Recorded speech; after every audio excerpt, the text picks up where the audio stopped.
Mr. Chairman, we created 96,000 jobs over the last 4 years under our initiatives. All right, that's noted. Thank you, Chair. Yeah. Chairman, since he was working with graphic communications, may I take him to Article 162 of the Constitution? What would you want to see done to further enhance media freedoms in Ghana, to further give meaning to freedom of expression, and to further guarantee independence of the media, given your background and work with graphic communications? Thank you, Chair. Thank you, Mr. Chairman. Media freedom, pluralism is very important to our democracy. What I would like to see, Mr. Chairman, is for journalists to be paid very well. We think the salary levels are not the best, they've been improved. We think that media men should have regular, constant training. If they broaden their scope, depth and breadth of their scope, they're able to do well. So the condition of service of media practitioners should be improved. And this can be done through the private sector and then government support. Thank you, Mr. Chairman. Yes. Thank you very much, Mr. Chair. Honorable nominee, congratulations. I'm sure you've been briefed a little bit about the Marine Drive project. The Marine Drive is expected to create 36,000 local jobs. It is expected to cover 241 acres of land. All that piece of land stretching from Osu Castle to Baden Powell. It was the dream of Kwame Nkrumah. It never materialized until 2013, when Excellency John Dramani Mahama became president. Cabinet memo, all that land has been acquired properly for the Marine Drive. Public sector was involved, about $13 million was raised. As I speak to you right now, the MPP government is yet to come out with this modus operandi of letting the Marine Drive work. What are you going to do to ensure that the Marine Drive comes to fruition? Thank you, Mr. Chairman. Marine Drive project is a very important project, a game-changer project in Ghana.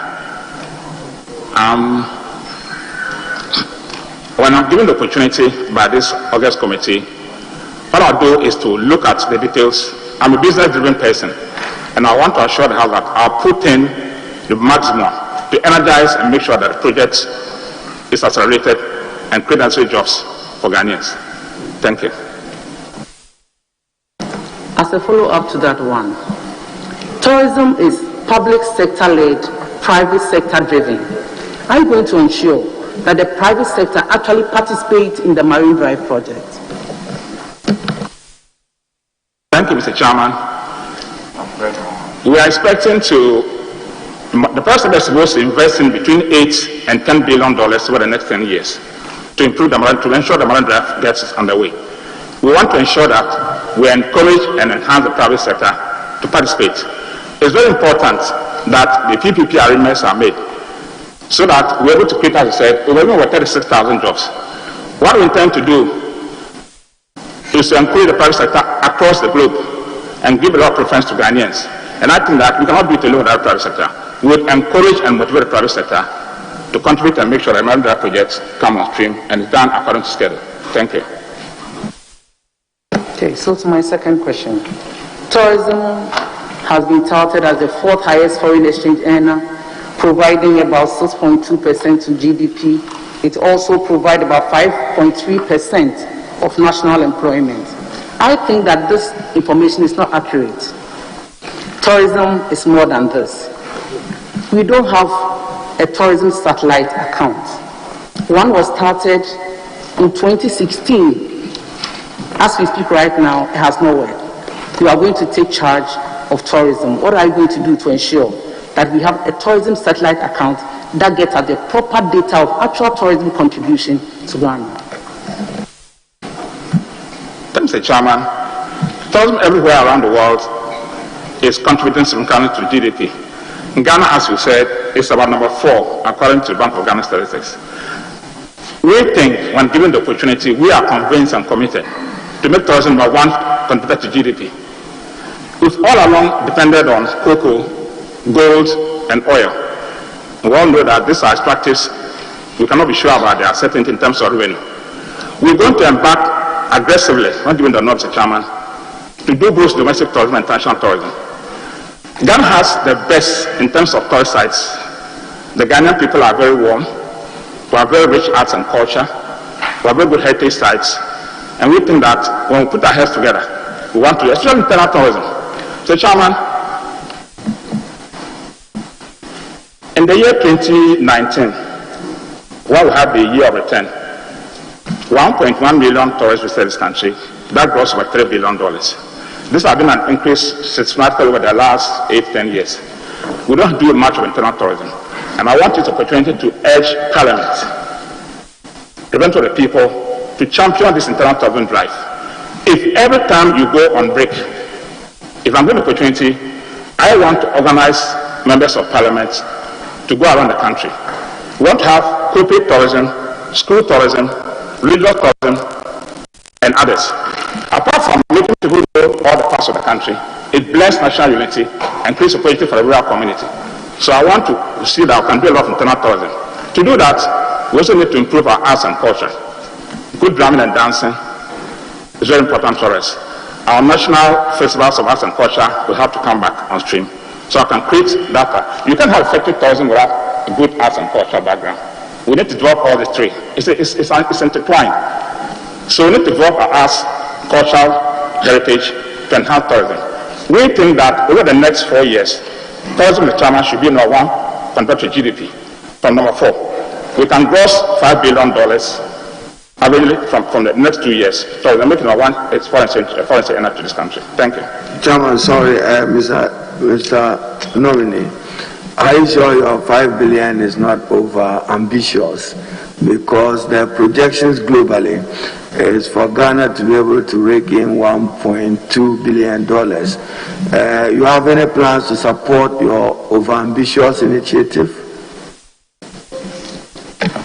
Thank you, Mr. Chairman. I don't think it's ambitious. The $5 billion for me, I think, is even for the next 2 years. The next 4 years should be doing $6 billion. In the year of return in 2019, we grossed $3.3 billion, according to the figures. This is just 1 year. If we improve our internal tourism drive, improve our arts and cultural heritage, we could be able to gross $6 billion by 2024. Mr. Chairman, it's not impossible. With the support of every stakeholder, we'll do it. Thank you. Well, yes. Honorable, just a second. Just a second. The chairman has allowed me. Bear with me. The Marine Drive project. Across the world, and I believe that there's nothing new under the sun, are there any models that you find attractive, very attractive, which will be relevant to our context, the Ghanaian context, that we can seek to go for? Because there are diverse, examples. Which of them do you find relevant to in our context?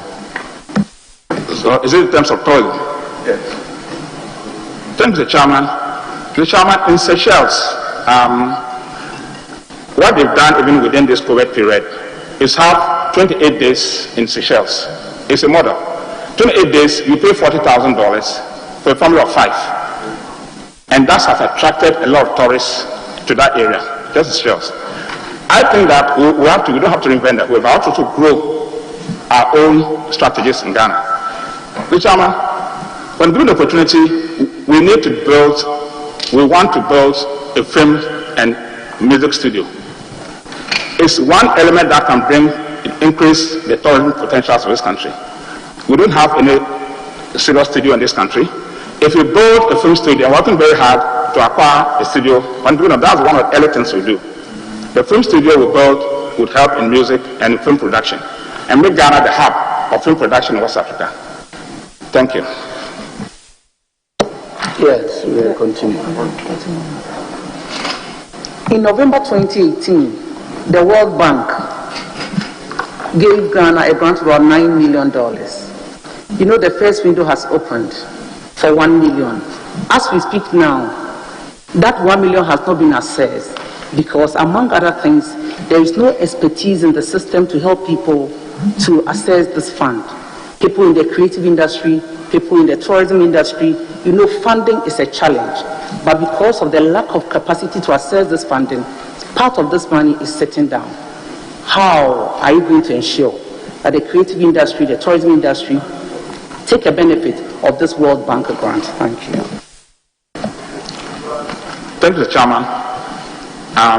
If I'm failed to be given the nod by this August committee, we're going to review all such arrangements and ensure that we don't have enough money. We can't allow money like that to go. We'll build necessary competence and capacities and make sure that we put the shoulder to the wheels, so that everything, that if it's lack of capacity in terms of personnel, we'll hire them and make sure that with the scheduled period of the World Bank, we'll achieve the desired results. Thank you so much.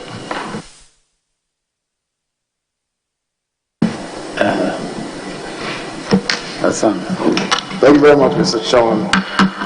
Honorable Mohammed, Awal, I congratulate you on your nomination as the Minister for Tourism, Arts and Culture. I think that if this committee approves you and then the plenary accepts, you would be assuming office at a time when the tourism sector is very severely challenged, especially with this COVID pandemic that we have with us. Now, that's going to be a very big challenge for you as a minister, but knowing you as a successful businessman, I believe you would have some ideas how to, sustain the sector. Can you share some of these ideas with the committee on how to make tourism sector very attractive in the midst of the pandemic? Thank you very much, sir. Thank you, Mr. Chairman. The tourism sector has been most impacted with this pandemic. As of last month, $1.3 trillion have been lost to the sector. In Ghana, the loss is estimated to be about 6 billion cedis. Everybody with the value chain has been affected. The National Board of Small-Scale Industries has done something in terms of government support. It's certainly not enough. What we intend doing is to make a proper impact assessment, which GTA is already doing, to look at what we can do. There are two things we intend to do. We intend to build the capacity of the players in the tourist sector, to also give them business ideas. That's one. It's very important for building our capacity, and there are many of them. And to intend to provide funding. The chance to speak today, we are already arranging, if given the nod, to conclude 50 million cedi facility to help those in the sector. And those help to build our capacity and to give them money, prepare them for the COVID. Mr. Chairman, anytime there's a catastrophe, after catastrophe, tourism surges around the world. Second World War is an example. Anytime there's a pandemic after pandemic, there's a surge in tourism. We want to use the downtime now to prepare our people, build our capacity, give them funding, like I said, 50 million cedis already being worked out, so that they can build, and most of them too are also women. 50% of all the industry are women. We need to build the capacity and make sure that they can deliver, from being just less entrepreneurs to opportunity entrepreneurs. So that's what I want to do this downtime. So I can lots of vaccination going on. We are hoping that by the end of this year, travel and activities will pick up. And we'll prepare our people for that. Thank you. Mr. Chairman, my predecessor, who incidentally was Deputy Minister for Tourism, started a smoke factory in Gushegu, which, is still at the infant stages. I think it's still at the substructure under the auspices of the Ministry of Tourism. Can I get any assurance that this project will receive the needed attention so that we can get the benefits from the project, as has been commenced? Thank you very much, Mr. Chairman. Mr. Chairman, I'm sure there are projects that my predecessor, if I'm given a nod, might have started. When given the opportunity by this August committee, I will look at all such structures and make sure that we complete them and get the value out of them. Thank you. lastly, Mr. Chairman, well, you are a royal of Kumbungu, is that correct? Yes, Mr. Chairman. In other words, you are in a position to Mr. Chairman, there are some Kumbungu people here, but I want to oh, it's a statutory question. Mr. Chairman, so you let us please go on. I'm looking at the lawyer complaining. As a lawyer, those who are complaining, I believe that you can assume the nameship of Kumbungu someday. Is that correct?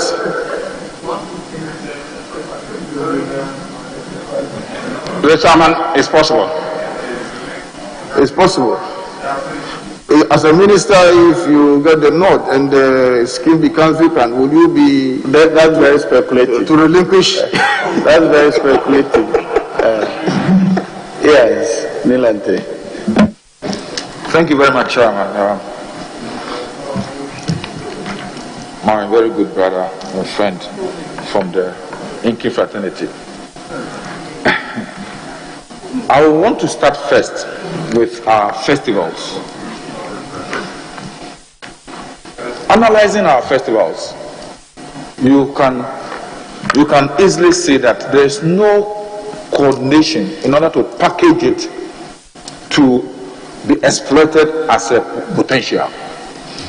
Because you come to Greater Accra, for example, Lantejawe. After Lantejawe, Agana Sapodu, Gamashin, Osu, La, Teshin, following up to Nungo Pram Pram for the whole of August, July to September. You go to Central Region, Afashe, the following week, Mankasim, the following week, Gomwa, Soko, the same way. And then we are not able to package this into a comprehensive festival calendar so that we can sell to people outside. What are you going to do? What are you going to do to make sure that these are festivals from the south to the north is comprehensively packaged as you into marketing so that we can sell? That anybody who is coming knows I'm coming to Ghana within this period because I'll have the opportunity to observe these festivals. What are you going to do? You see? Thank you, Mr. Chairman.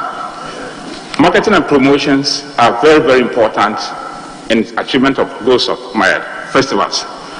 We want to have a comprehensive calendar, marketing and comprehensive program, work out with the chiefs, international authorities, and ensure that when they are well marketed within and outside Ghana, we'll have patronage. We also have to work with sponsorship. I think one of the key problems we have is our sponsorship. So as a marketing communications person, I want to assure you that we're going to have a program that will help market and promote our festivals for local and international patronage that can give us the jobs that we require. Thank you. Mr. Chairman, this one is local. Lizzie, my sister sitting here, and I struggled and put a lot of effort to start a very unique festival in Accra, Homo Fest, which was even bringing people from the diaspora and the Caribbean. We even had people from the Caribbean coming to participate in it. And then after that, we continue with Chalewote. And then the Carnival. Today, apart from Chalewote, all these other festivals in Accra are gone. What assurances do we have from you that you possibly would revive these festivals to make sure it continues the pleasure of the people in Accra? Thank you, Mr. Chairman. The private sector is very, very important in helping us achieve our tourism drive in this country. We cannot have an effective tourism success without the culture and arts. I want to assure that when given the opportunity, we will make sure that we work with the private sector, just as she started, and bring them on board Because without festivals and the creative arts, we cannot achieve tourism. Tourists don't come here just to look at the roads. They want to see our culture, our dances, our festivals. So assurance is given that we work with the private sector like here and make sure that we achieve this goal set for ourselves. Thank you. Mr. Chairman, Ghana is said to have a very huge potential but underexploited. For the past years, we've seen wonderful private investment in the area of water tourism. In Adan, Nazim, if you go to Azim Nanan, Low Moon, Maha, Adan here, and in Latte, Aqua Safari. Our beaches and waterfronts, like Barakese, what can we do to make sure that we exploit these wonderful natural tourism sites, to make sure that we derive maximum revenue from it, instead of allowing these beaches to become dumping sites, places for open defecation and others? Thank you, Mr. Chairman. Ghana has about 540-kilometer coastline. We will not be able to effectively manage and resource these coastline resources. We have to involve the traditional rulers, especially in Accra and in the coastal areas, to help keep the beaches clean. We have to incentivize them, give them some incentives to make sure that they help keep the coastal clean. When we do that, again, marketing, private sector involvement, publicity, very, very important for us. When we have to do all this together, we think that our beaches are clean, work with other ministries like environment and sanitation, roads, etc., to make sure that we keep the beaches clean. When they are clean, we think that tourists will come and we can create the world for our people and job that we need for our people. So it's about keeping the coastline and making our marine coastline resources very effective, involving the private sector, and involving chiefs in the cleaning of our beaches and ensuring that we get the results that we desire. Thank you. Mr. Chairman, my last, as you promised me, my last. Oh, follow-up, okay. Chairman, I'm grateful. There was an earlier question on packaging I find very significant. Packaging of festivals we have within our country. I think it was an important point the honorable member made. And for me, what I see as a challenge is that we tend to overly look at the outside world. Our drive to attract people to focus on what we have within. So in looking at what the outside world will find as interesting or attractive, what are you also doing, or what will you do to ensure that amongst ourselves, between regions and between districts, we ourselves will know what we have and that will have interest within? Yes. Domestic tourism. Thank you, Honorable. Thank you, Mr. Chairman. According to UN WTO, 54% of all tourism is domestic, and that 46% is international. That means that we have a lot of potential within Ghana. What we need to do is to improve our sites and encourage people to move. In 2019, 620,000 Ghanaians moved around as internal tourism. We think, given the opportunity, we can make it 1.2 million people move around Ghana domestically. We need to get our media houses in Ghana to support us. One, they're able to highlight the tourist potentials of our areas. It's very important that Ghanaians will be incentivized and encouraged to go around. When we do domestic tourism effectively, one, we are cementing national cohesion. People get to know each other and other places. We are going to redistribute income from urban areas to rural areas, and therefore reducing the rural-urban migration. We will package tourism, encourage school children to go around, and like I said, I want to urge Parliament take the lead in the internal tourism drive. Corporate tourism, when people leave, we want to encourage them to move around the places and work together to make sure that the internal tourism potentials are well marketed and patronized. Thank you. Yes. Chairman, I'm happy you've touched on it a bit. That's my worrying area. Over the period, when I was in school, primary school, arts and culture was the principal subject on the timetable. At least twice in a week, I learned how to dance Adwa from primary school. I could dance all the dances across the country. Today, it's no more there. National ceremonies for arts and culture like Philip Kuku Night for choral music is off. And today, rather, we are inundated with Western a series, or what do I call it, telenovelas and things. When you sit down from morning till evening, the television stations, either an Indian film, an Asian film, South American film, this all throughout, and you don't even see one Ghanaian traditional culture dance of reason on any television, unless you want Obono. What are we going to do to inculcate our traditional systems and values and cultural practices in our youth, instead of exposing them to these Western cultures? Thank you. Thank you, Mr. Chairman. Mr. Chairman, I want to reiterate that without a strong cultural and artistic foundation, Ghana Tourism Drive will not achieve the desired results. It is therefore important that we build and strengthen our cultural strengths, our cultural heritage. That is why national folklore has been established. That's why the National Film Authority has also been created.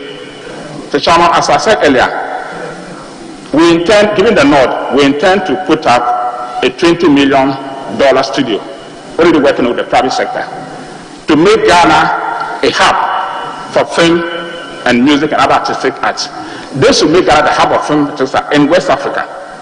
In Nigeria, the film industry 2 years ago generated $590 million and supported 1 million jobs. In Hollywood, the film industry the same year generated 2.1 million jobs and raking about $12 billion. In Bollywood in India, it also generated about $4 billion. Ghana can do it if we have a studio that can make sure to produce movies, films, and to help in the creative arts sector. We want to build our creative arts and culture. Without a strong cultural and artistic background, tourism will not go. Mr. Chairman, if I may add, the tourist situation in 2019 indicated that the tourists spent only 15% of their money on entertainment. 50%. The reason is that there isn't much entertainment. We can't allow them to come here and be looking at Western movies. So we want to set up the studio, as we were indicating, to help us to put up Ghanaian movie series. So at the prime time on television, we work with the private sector to ensure that at least 70% is local content. That can give us jobs for our people and create wealth in this country. So, Chairman, we need to make our artists, creative artists, we need to make them rich. We need to make them strong. That can boost our domestic drive. Thank you. Yes, Honorable Ablekwa Central. No, Okaigwe Central. Not the Dansuman MP, Fadama MP. Thank you, Chairman. Minister designate. In 1992, former President Rawlings initiated Emancipation Day. I'm building the point. President Kufuor continued with it with the Pana Fest and Emancipation Day, and also incorporated a right of abode policy into our Immigration Act. That gave Africans in the diaspora the right to live in Ghana indefinitely, and also had an effect on our Citizenship Act. Other major diaspora initiatives were undertaken by the Kufuor administration with the support of Honorable the late Jacob Echevin Lamte. It led to even a name change of the Tourism Ministry to Diaspora Relations. President Mills and President Mahama continued the tradition. They even held a diaspora colloquium in 2013. President Akufo-Addo in 2018 launched the Year of Return, and I'm happy you mentioned how much Ghana raked in, over $3 billion Remittances alone, according to Bank of Ghana figures, in 2020 generated $4 billion to the economy of Ghana. I have before me, with President akufo-addo also relaunched the Beyond the Return, which should have happened last year but for the COVID. I have before me a memo, a joint memo, standing the names of Honorable Ambrose Derry, former Tourism Minister and MP for Ministerial Valley, Honorable Barbara Otin-Jesse, and Honorable Kenneth Friata, titled the Homeland Return Act, which encompasses what my brother Nilante talked about: festivals, diaspora relations, and what have you. That brings a total package on the tourism calendar. Are you aware of this document? And what are you going to do to have it laid before this House so that most of the plans that you are talking about will be captured in one document? Thank you. Thank you, Mr. Chairman. Mr. Chairman, the Homeland Return Act is an initiative by the government to help in African diasporans return to Ghana. After 400 years of they living the shores of Ghana, the act is intended to encourage Africans in diaspora who want to come back to this country and their children. Mr. Chairman, globalization has brought a lot of competition among countries for resources and skills. We are convinced that the Homeland Return Act will not only help our African diaspora who can come with competencies and skills, those come with money for investment, and that will help create the jobs that we need. Because as I said, globalization has brought a lot of competition, and almost all diasporans see Ghana as their homeland, and this will have to give effect to that Ghana is their homeland, therefore they have the opportunity to come to Ghana and stay, so I can benefit from their expertise and their funds and resources. Thank you. Secondly, Honorable Minister Designate, President akufo-addo, in his first term and under the leadership of Honorable Katrina Feku and her successor, the Ministerial MP, Barbara Otin-Jesse, Honorable, secured a loan of $40 million United States dollars, the first of its kind, to promote tourism, leisure, arts, and culture. We haven't heard a lot about the implementation or disbursement of this facility to develop our tourist sites and other ancillary facilities. What is the status of this project or program per your brief?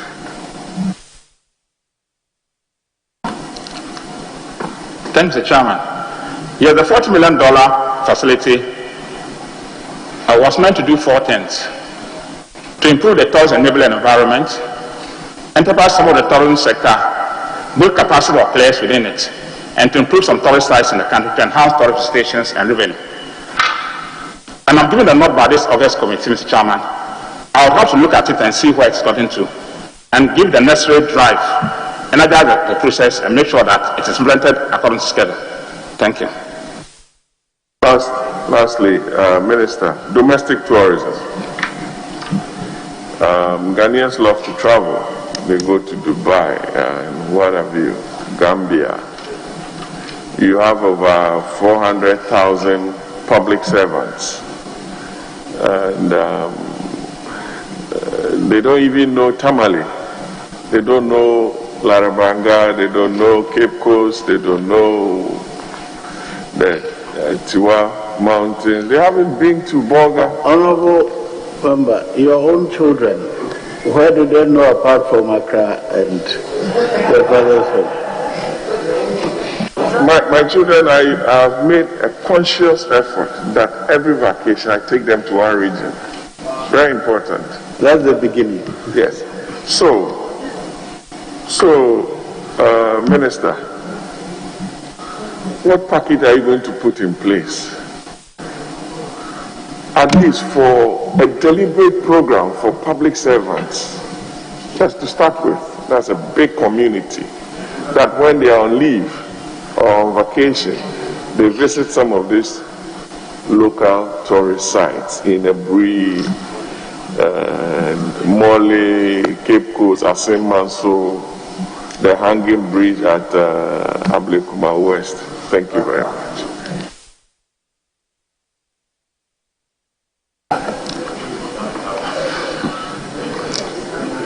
Thank you, Mr. Chairman.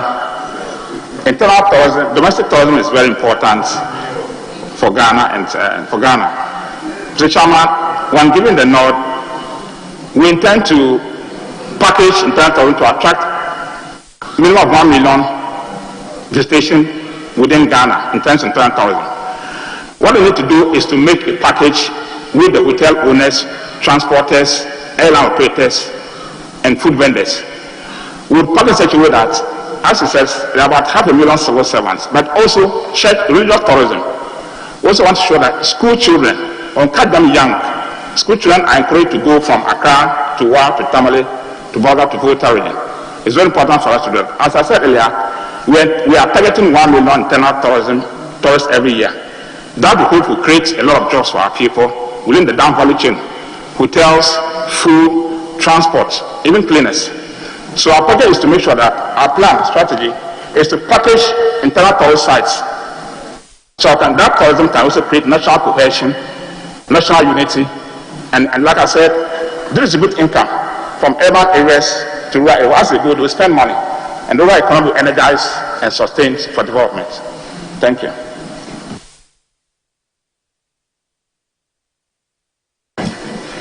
Yes,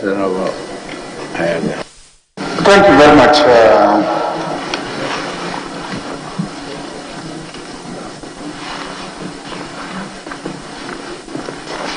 Mr. Nominee, my big brother, Dr. Awal Mohammed Ibrahim. Your last post was Minister for Business Development. So you are the minister responsible for business development, basically.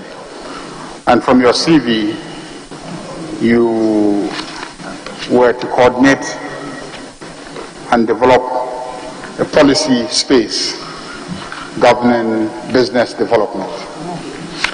In this country, we have gotten to a situation where some businesses are described as NDC businesses, and other businesses are described as NPP businesses. And when NDC is in power, NPP businesses must be killed. And when NPP is in power, NDC businesses must be killed. We thought that developing the procurement laws will create a level playing field for all businesses, because government is the biggest provider of business, most likely, in this country. We thought the procurement law will provide that opportunity for a level playing field. But you go and look at the statistics of sole sourcing at the procurement authority, and clearly a fair level playing field is not being created for business. We created the Ghana Exim Bank, thinking that there will be financial support for businesses that will engage in international trade and export. As Minister for Business Development, did you pay attention to these critical issues that underpin our capacity to be able to develop businesses across regimes in this country? What did you do? What policy did you develop to ensure that there isn't the discrimination that we see in supporting businesses across party lines and etc.? What did you do? Thank you, Mr. Chairman. Mr. Chairman, in 2017, when His Excellency President Akufo-Addo nominated me, he told me this: you are a businessman. I want you to initiate policies to make sure that Ghanaian businesses grow, especially small businesses. Mr. Chairman, small businesses constitute about 85% of all businesses in this country. And our mandate and our initiative was to look at the Ghanaian, not politics. So in all our initiatives, we looked at the Ghanaian. Ghanaians have relationships. It's not about NDC and MPP. They have relationships across. So, Mr. Chair, what we did, we had about 5-6 initiatives: Presidential Business Support Program, Presidential Pitch, Presidential Empowerment for Women with Disability, Campus Business Pitch, and then Presidential Empowerment for Male, for disability for males. All that we did was that we announced that we have this initiative. Presidential Pitch instance for Presidential Business Support Program that created 96,000 jobs. We advertise it that we want people who have business ideas to apply. And when they applied, we had people from all over the country. And the criteria never included which party you belonged. No. The most important thing is, are you Ghanaian? You have a business plan, a model that can be supported? If yes, a panel sits around, vets you, and then gives you the support. So I think that Ghana is a whole. We are Ghanaians first and foremost, and business doesn't know party colors. We must support Ghanaian businesses irrespective of the party that the person comes from. When businesses improve, they also employ people. I don't think they follow whether a party or party B. Ghanaian businesses must be supported irrespective of their party colors. That's the way we can grow a country and make Ghana an important country in the community of nations in the world. Thank you. There's a lot more to do around that. Marine Drive Tourism Investment Project. 215.7 acres of land. I don't know if you have read through the project document. Have you read the project document?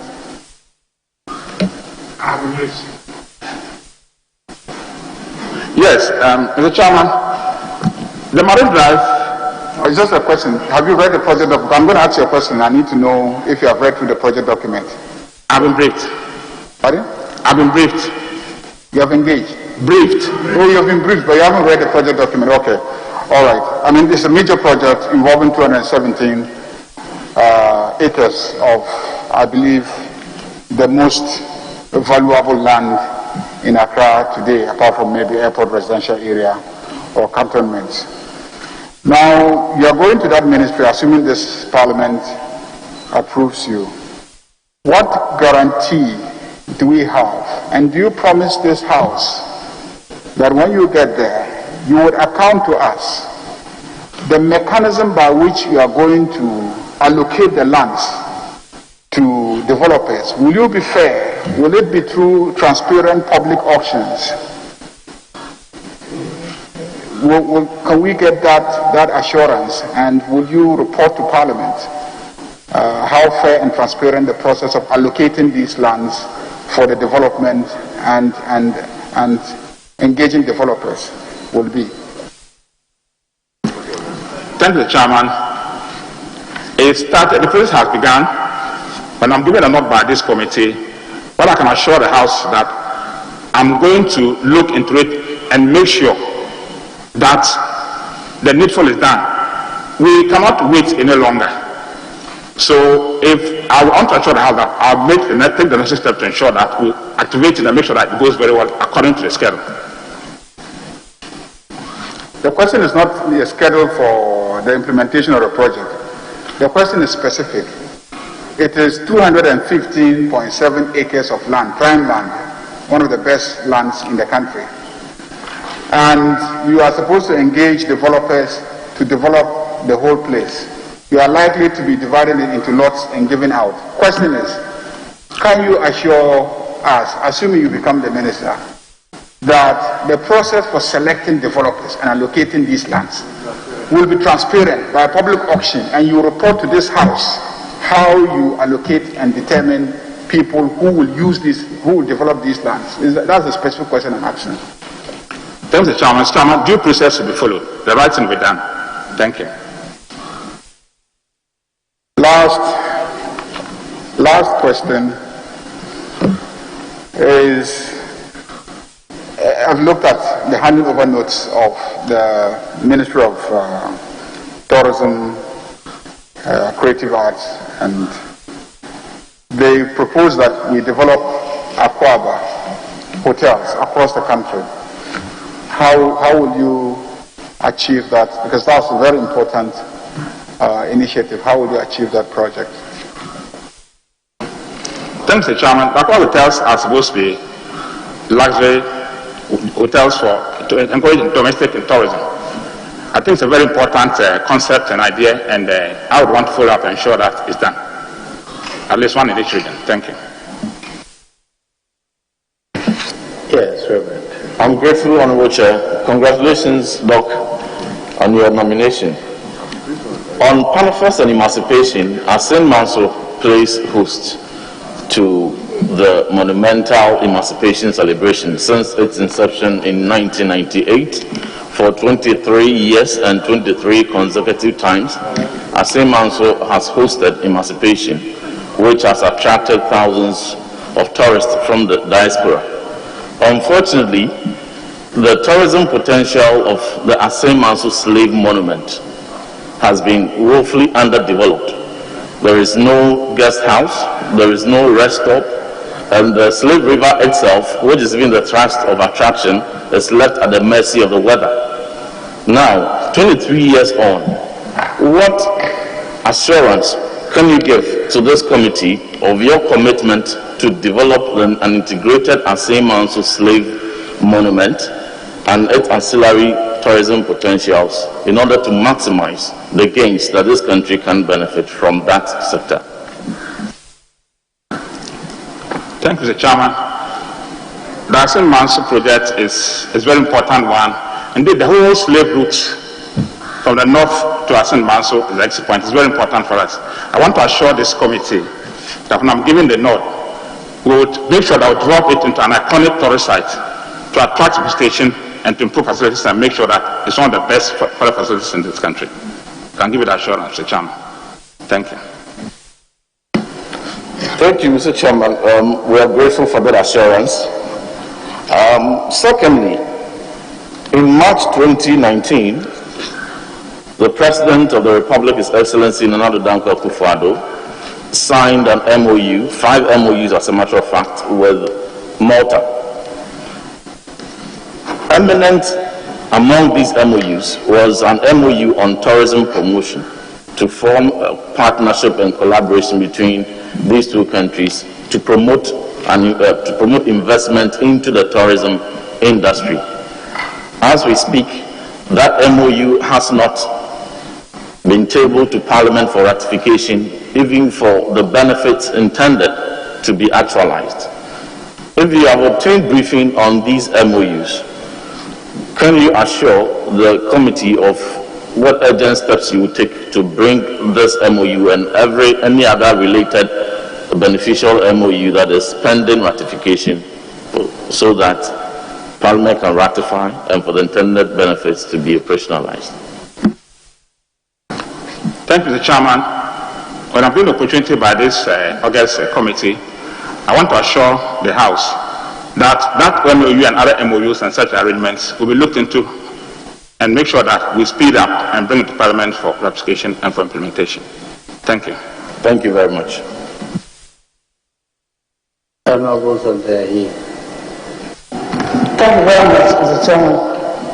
Mr. Chairman, the Ministry of Tourism Creative Act has a campaign to promote See Ghana, Eat Ghana, Wear Ghana, Feel Ghana, just to promote Made in Ghana goods, to participate in Made in Ghana goods. Now we are promoting tourism, but whilst tourism flourishes in our country, you realize that we are rather promoting foreign culture with regards to what we eat. If you move from one hotel to another during lunchtime, you realize that all meals that have been served is perfume rice from foreign countries as against our local rice. So if it is laudable to promote See Ghana, Eat Ghana, and so on and so forth, what are you going to do practically to ensure that Ghanaians develop taste? develop interest in what we produce locally so that we can patronage it to support tourism in our country. Thank you, Chairman. In most of our hotels, as you said, it's a lot of foreign food. From our research, we've been the big star hotels, 3-star, 4-star, 5-star, that they are trying to develop a recipe menu. There's no recipe menu on Ghanaian dishes. So when given the nod, we're going to help them. They've started something to develop a recipe menu, so I can use that in the Ghanaian big hotels. And like I said, we need to do more engagement with the private sector and to do a lot of promotions to make sure that Ghanaians appreciate and eat our food, wear our clothes, feel Ghana, and then market Ghana. It's a collaboration between the public, between the ministry and the various stakeholders to let you appreciate. We don't only do it among adults, we also want to go down to the schools. We want to give in tourism, arts, and cultural education, together with the Ministry of Education, in the various schools. We want to send tourism, arts, education, and cultural education there. One of the things we want to do, Mr. Chairman, is to promote the reading of news in local languages. Most of our children, we speak to them in English. They can't speak their local languages.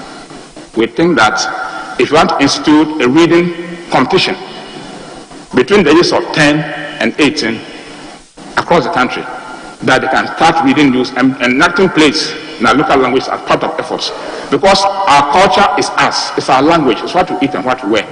So one step that we do, one given a nod, is to encourage our young people, a regular annual intellectual competition for our people, our children between the ages of 10 to 18, to read news in a local language, for which we give them prizes and awards. And want to urge Parliament to support the needs. Thank you.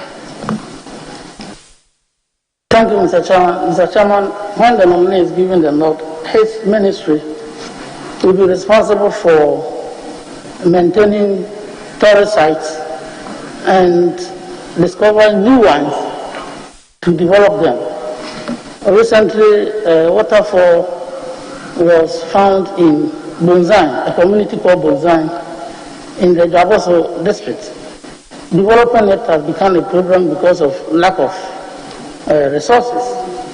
What will you do to ensure that that waterfall that has been discovered in Bonzan will be developed to add up to the several waterfalls that we have in the country, to also rake in some revenue for the state? Mr. Chairman, as we indicated, we need to maintain the old sites and to add on. We need to improve tourism visitation and tourism revenue in this country. So I want to assure you that we will look at all that, and I also want to urge you that wherever you find such attractions, please draw attention so that together we can develop those sites for tourist attractions and for investment. Thank you. Honorable Member for Ablekuma West. Now I got it right. Thank you, Mr. Chairman. And congratulations, Honorable Awal. I believe that having just been the Minister for Business Development, you see the business potential of our tourism sector even better than anyone else. And so if given the nod, I have no doubt that you would transform that sector to be one of the highest revenue earners in this country. To be able to do that, we need to maximize the benefit that we get from our tourist sites. How are you going to work to preserve our tourist sites? I've been to Pagrant's house, which is over 100 years old, in Axim, and the trees growing through that house. Almost next door to it is the first bank in West Africa. That is also without a roof. But the locals know that these are historical sites, and so they will tell you that this is what is there. We also have many or more forts and castles than anywhere else in Africa, I believe. and yet they are all in serious states of disrepair, and it's not even attractive to visit them and to even learn the history behind those tourist sites. What would you do? One, to preserve those tourist sites. Two, to step up the education and awareness creation about the existence of those sites and their relevance to our history, all in an attempt to spur more interest in visiting and knowing about those sites. Thank you, Chairman. As indicated, when I'm given the nod by this Honorable House, we intend to increase tourism visitation from 1.1 million visitors, which has been the highest, to an average of 1.5 to 2 million visitation every year. We want tourism as an important to be number one contributor to our GDP. The GT has already started working on tourist facilities. We have 29 museums and forts in this country, and with 29 forts and castles and 8 museums in this country. The GT has started a program to rehabilitate all those forts and castles, to bring them to speed. We're also trying to look at the tourist receptive facilities around all those places to make them attractive. We want given the nod, Mr. Chairman, we will again look at them and package them properly. Ghana has some of the best tourist facilities in the world. We need to package them, bring them up to speed, and then use the media, both local and international media, to sell those facilities. Already under the World Bank program, we've engaged CNN, and it's doing a lot of promotion for us. We also have to look at within Africa. Nigeria is an important destination in terms of tourist attractions. USA is number one, followed by Nigeria. So we want to be able to make sure that we package this media not just on CNN, also that within African media and Ghanaian media, make them attractive to get the necessary tourists in this country. Thank you. Mr. Chairman, during the time of Honorable Jacob Echebilamte, may his soul rest in peace, and Ferdinand Eyim, may his soul also rest in peace, they had a program around the World Tourism Day celebrations, a week-long program where they took journalists and marketed it to interested people to come along, and they would plan a whole itinerary. You visit various sites, accommodation, transportation, everything is a package deal, is paid for. It is through that program that my children learned to see every part of the country and follow the Salaga slave route, Tanobuaso rock caves, Kentampo waterfalls, Bobri butterfly sanctuary, and various other places. And very close to Accra is the Shai Hills Forest Reserve, which is a world away from the hustle and bustle of Accra. As you're thinking about promoting domestic tourism, I'd urge this program upon you to reactivate it and see how the ministry can take the lead, working with private tour operators to open up our country so that our children can learn about the very beautiful country that we have and our wonderful heritage as well. It's been done before. This was about 20 years ago, but it worked brilliantly. And I'm sure many of the journalists who were on those tours would still remember them brilliantly. I went feeding the monkeys in Boabing, Fiema, and it's an experience I'll never forget. We have an extraordinarily beautiful country, but many of us don't even know about it. We travel for funerals. We don't take the time to see the world around us because we don't know what's available there. And so even publicizing those sites is one major way of stirring up interest in the sector. And so I'd urge you to look through the books of the ministry and reactivate this program, this excellent program as well. And there are very innovative tour operators around who can also package a similar thing. So would you give us the assurance that you look into reactivating this and other similar programs to showcase the beautiful country that we have? Thank you, Mr. Chairman. I want to assure that we are doing it and more. We want to do a program around Ghana. GT is already doing something. We want to do it around Ghana in 10 days. This involves encouraging Ghanaians, children, adults, corporate businesses, entities, to see Ghana within 10 days. We want to do that with the private sector, hotel owners, travel and tour agencies. We have 500 tour guides in this country. We want to retrain them so that they can master the arts of all the cultural sites and their history. Besides that, we're going to put up a lot of more tourist attractions around the country to encourage people. So we have around Ghana in 10 days. And within those places too, it's not just about the physical things they see. Our music, our drama, our dancing, all of it important as a package. As I said, we cannot have a successful tourism promotion without an effective cultural and artistic displays in this country. So for me, tourism, arts and culture are intertwined. They have to ride on each other. So I want to assure you that we'll go back to that and even increase it to make sure that Ghanaians know Ghana through tourism, arts and culture. And that can cement national unity, national cohesion, and redistribution of income again from urban to rural areas. Thank you. Talking about, as a follow-up to the answer you just gave, talking about promoting arts and culture, as has been stated in some of the questions that were asked earlier, we seem to be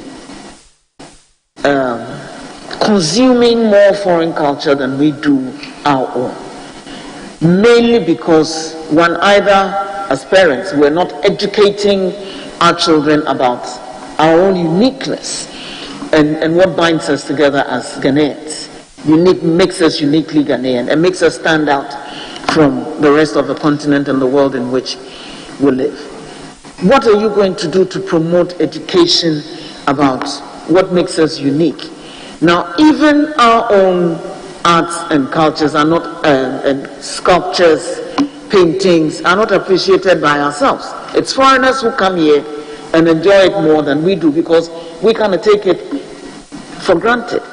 And so even opening our eyes about what we have and what we take for granted, the furniture we use, the traditional furniture we used to have, which we also look down upon. When people are renovating their homes, they throw out hardwood furniture and go and buy chipboard furniture. And I keep asking myself, what's wrong with us? It is something that we need to appreciate as individuals so that we can pass on that knowledge to our children and make it. If you go to Japan, it is part and parcel of their upbringing that they teach them kimono wearing, what makes their own food unique, and even the geishas, hairstyles, and all of that. It's a whole package. So what are we going to do to promote what makes us uniquely Ghanaian and pass on that love for what makes us uniquely Ghanaian to our children and to generations yet unborn? And that should be one of the main activities that you undertake. Thank you, Mr. Chairman. Mr. Chairman, Ghana, one of the unique selling positions of Ghana is our rich cultural heritage, our music, our dance, our folklore. We will pay more attention to the development of this sector. Like I said earlier, we cannot have an effective tourism drive without strengthening our arts and cultural basis. As I indicated earlier, already we are securing 50 million cedis if given the nod to support players in the creative art industry. That will help them build their competences. We are also going to ensure that we have the National Arts and Culture Festival, an annual Arts and Culture Festival from across the regions to Accra to make it a national event. There will be regional ones and national ones. Also, we are going to set up, as I said before, when given the opportunity by this August House, a national studio to develop a mini-series, a $20 million national studio to develop mini-series for the country. Because the content we have, as I said, is all foreign. When we develop it, we also want to work with this house, and I want to play this house that would soon come with, for it to help us, that prime time on television stations work along with the private media, and for the media house, 70% of content should be local, between 7 and 10 p.m. prime times, and then further. But the way to do that, we also have the local content. So the studios help develop the music, the films, and make Ghana attractive and the music and film hub of West Africa. When we do that, we're not going to guarantee jobs and more resources. We're going to build our culture and make sure that our children grow up with the culture that we inherited from our great-great-grandparents. I want to assure the House that with your support, this is what we intend to do. Thank you. Mr. Chairman, the cost of hotel accommodation is one of the main factors which militate against the growth of the domestic tourist industry. In Ghana, hotel accommodation is very expensive. What would you do to work with the private sector to reduce the price so it's more affordable for people to be able to move out of their homes? Even during COVID, I'm sure many people feel cooped up. So if they were assured of a facility that will enable them to get some break and where all the protocols would be observed, and it was affordable, they would go. I know there are hotels in this country that are fully booked, even during this season. So if we were to encourage more domestic tourism and make it more affordable, more people would take advantage of that. How are you going to work with the private sector to ensure that, despite the challenges of the pandemic, we can still open up our country sufficiently to enable more people take advantage of the little breaks that we need to make us all stay safe? Thank you, Mr. Chairman. We have about 50,000 rooms in our hotels in this country. We need a minimum of 150,000 rooms. So the cost of the hotels is a demand and supply factor. But in terms of domestic tourism, as I indicated, when given the nod by this August committee, what we intend to do is to engage with the private sector, with the hotels, that there's a captive market for you. We intend to get 1 million people, Ghanaians, going around Ghana every year in terms of domestic tourism. And for that to happen, we engage the private hotels to give us a cap in terms of pricing, so that can encourage Ghanaians to travel around the country. Thank you. Thank you very much, Mr. Chair.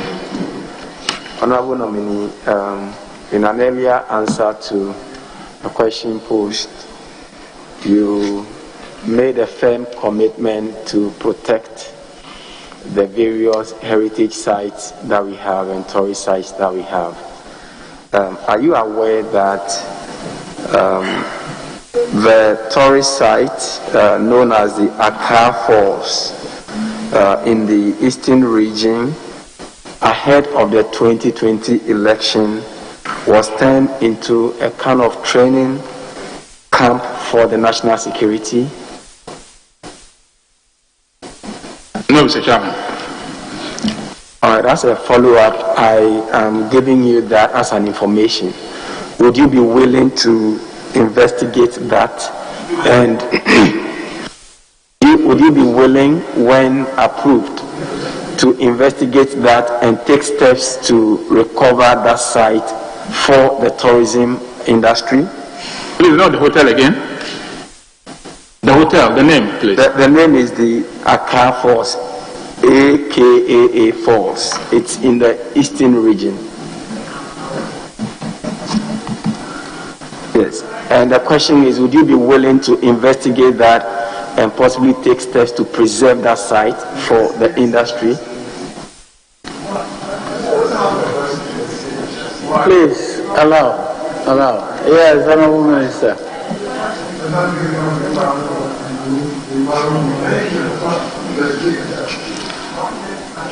Honorable Minister, kindly answer the question. Mr. Chairman, we will take steps to ensure that hotels are functioning effectively. Actually, he said a waterfall. Is it a property belonging to the Ministry of Tourism? Are you aware? Mr. Chair, I'm not aware. I would find out, Mr. Chairman. All right, so I think my intention is to draw your attention so that when confirmed, you can take steps to recover that site for the ministry. Now, the second question is that about some 600 million Ghana cedis was shared as a COVID aid, and I'm aware that about 300,000 small businesses received these grants. Are you aware how many of these businesses were in tourism and whether you know the criteria by which they got that grant? The Chairman, I'm aware some operators in the tourism sector got. How many of them? I don't know. So what step would you take to ensure that the World Bank grant for ecotourism is fairly distributed among all industry players? Sorry, question again. I'm saying that there is a World Bank grant for ecotourism. I'm asking what steps would you take to ensure fair distribution of this grant for all players in the industry? So, Sean, we'll ensure that the right thing is done equitably. Thank you. My very final question has to do with Ghana's ranking by the World Travel and Tourism, by the World Economic Forum.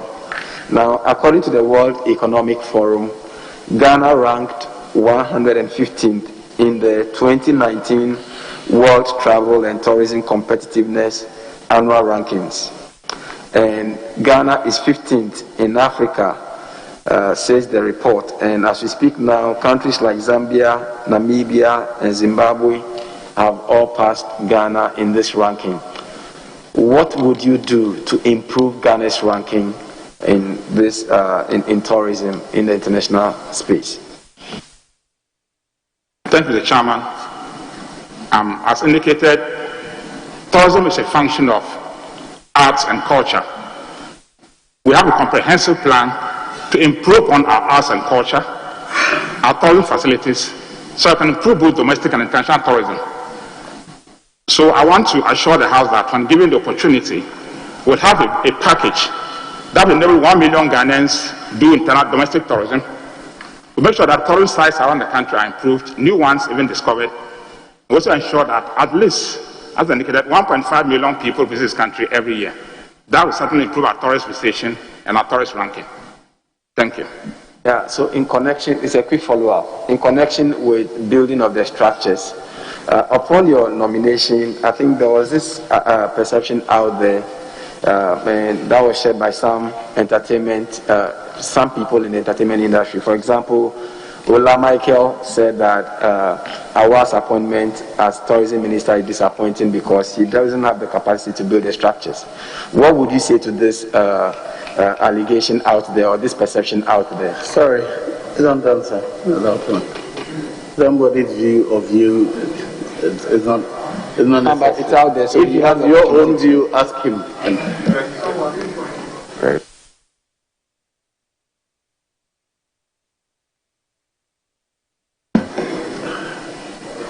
Anyone here? Yes, Eric. Thank you very much, Mr. Chairman. Mr. Chairman, one of the tourist potentials we have in our country is the rich forest.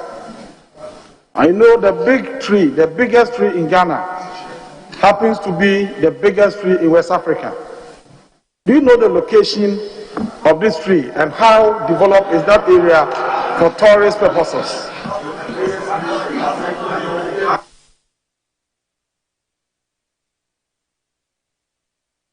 Honorable Minister, do you know where it is? No, Mr. Chairman, I don't know. Mr. Chairman, I ask this very important question because the biggest tree in Ghana here happens to be the biggest in the whole West Africa, and it's located in the akufo-addo forest. A lot of people have been going there for tourism. That is why the tourist minister must know and develop the area so that Ghana can make some. Can you ask your next question? Nominee. It's good you have been very fair, you have been candid to the committee. You don't know. It is located in akufo-addo. So it is an area that you have to look at to see what can be done to develop the area for tourism. Now my second question has to do with the 96,000 jobs you claim you have created within the last 4 years. We said you have created 96,000 jobs. Can you share with the committee the specifics in terms of the jobs that you have created? Because reading from the 2019 budget, specifically paragraph 701, you trained some entrepreneurs and provided them with some support. And you stated that it is expected that each of these entrepreneurs will create a minimum of 2 jobs. Will create a minimum of 2 jobs. So after training them and provided them with some funds, you thought that they were going to create 2 jobs. Probably the obligation of that gave you the 96,000 jobs we are talking about. That is why I'm asking of the specifics. Thank you, Mr. Chairman. Mr. Chairman, we trained 45,000 under the Presidential Business Support Program. We trained 45,000 young entrepreneurs and funded over 9,000 of them with sums ranging between 5,000 and 100,000 cedis each. Mr. Chairman, we're expecting, one of the discussions we had with them was that minimum of two jobs, minimum. The Chairman, as I said now, many of them have created even 20 jobs. As at before the pandemic, most of them had even created 20 jobs per person. It's not just about the funding, it's not about the capacity we build them. You see, when we meet young entrepreneurs, what we do is to find out their most important business model. Some of them, it's not about money. It's about capacity building in finance. It's about building their capacity in different things such as finance, such as marketing, such as branding, such as insurance. So the training we give them expands their horizon, gives the ability to employ people. So while some have created 2 jobs, others have created more than 10 jobs. And then if you train 45,000 people and then funded some of them, if even 45,000 should employ even 2 people, 4,000 people who have been from the training, we're talking about 90,000 jobs already. And after that, we've funded 9,000 plus. So it's not a minimum, it's a minimum of 2 jobs, but not an average, not a maximum of 2 jobs. So it's been created. And we have names of businesses that are there to see. We have their names and their locations that can see that they've created jobs, including persons with disability. There's a woman with disability doing fish, one doing cocoa and kose. When we give her the money, the cocoa and kose in Accra here, she's employing 11 people. The one doing fish and tema, she's erected she's got a fish cold store, and she's got about 13 people. So it's a minimum of 2 jobs and not a maximum of that. Thank you. You are counting the number of jobs you have created. You talk about those employed at the cold stores that you have supported. These people have also been counted. They have been counted as part of the jobs created in the fisheries industry. Are we not double counting these numbers? Because you know that in the fisheries industry, they also look at the number of people that they have engaged in the whole process, from harvesting to consumption. That is what they do. And in fact, when you look at the figures, they indicate to us that right from harvesting of fish to consumption, They employ about 2.6 million people in this country. Now that includes those who deal with the cold stores. But you have also counted them. That will eventually give us a very huge number because of this double counting that I'm talking about. Is that not correct? The Chairman, we're not dealing with only fishing sector. We have agribusiness, we have media, we have trade and commerce, etc. So it's not just the fishing sector. We have more than 10 subsectors, Mr. Chairman. So our figures are correct, Mr. Chairman. And you said Kose, those who sell Kose to you have given them jobs. Is that what you said? No, he said that. He said porridge and Kose. He mentioned it. He said he supported a disabled woman who was making cocoa, and that woman has employed 11 more.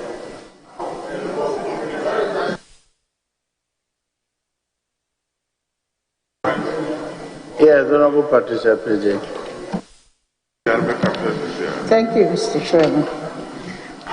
Congratulations, Honorable Vice Frank.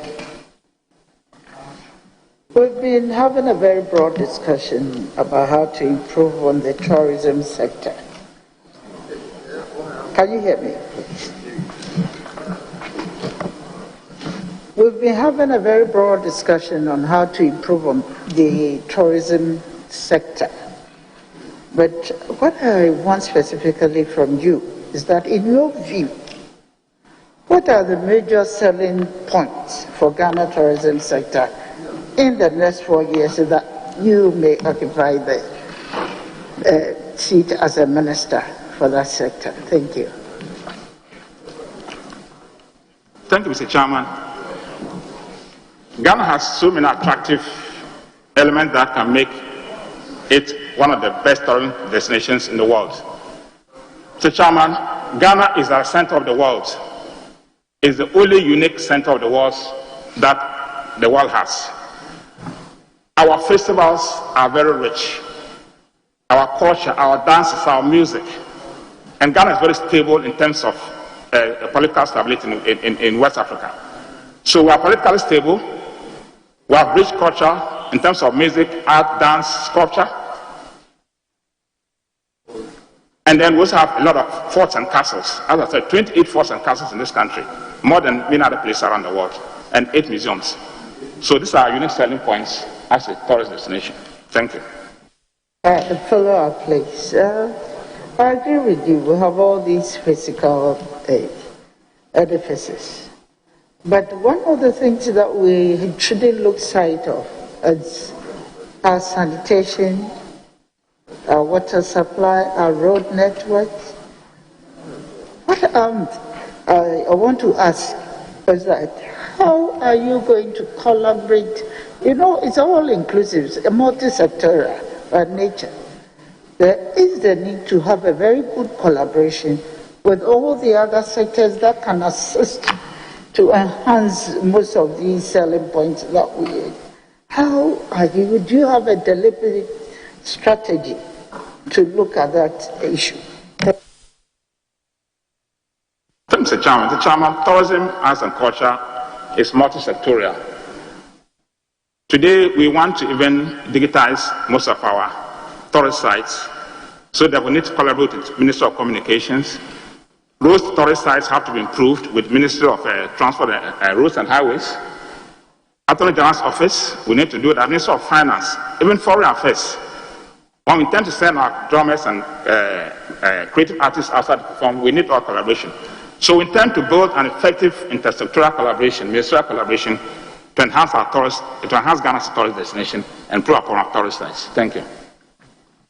Thank you. My last question is, how do you plan to enhance tourism promotion at our airports? You agree with me that the first experience of every traveler is at the airport.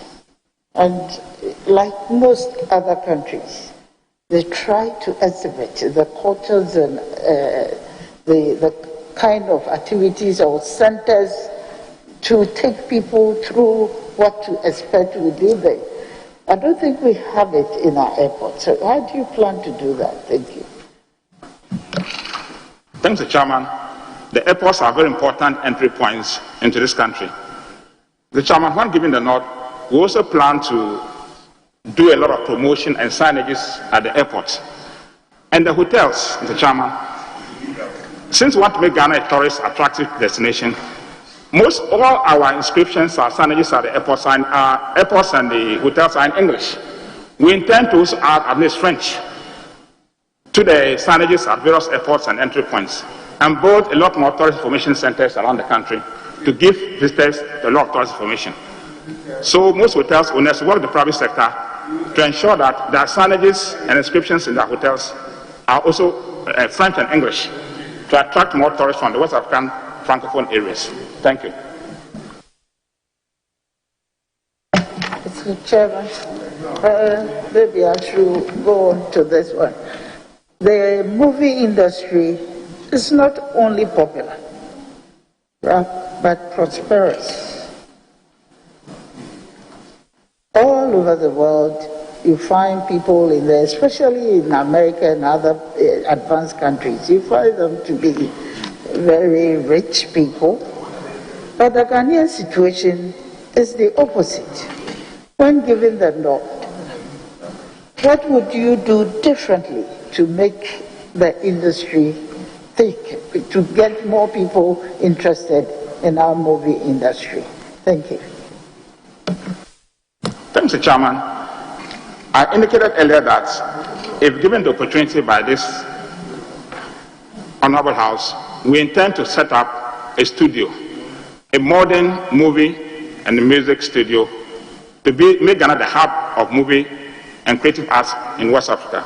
We've gone very far with about $20 million facility to make it. The movie will help us to create mini-series and create local content, Ghanaian movies, so that that can also help enrich our culture and make our children and the generations yet to come interesting.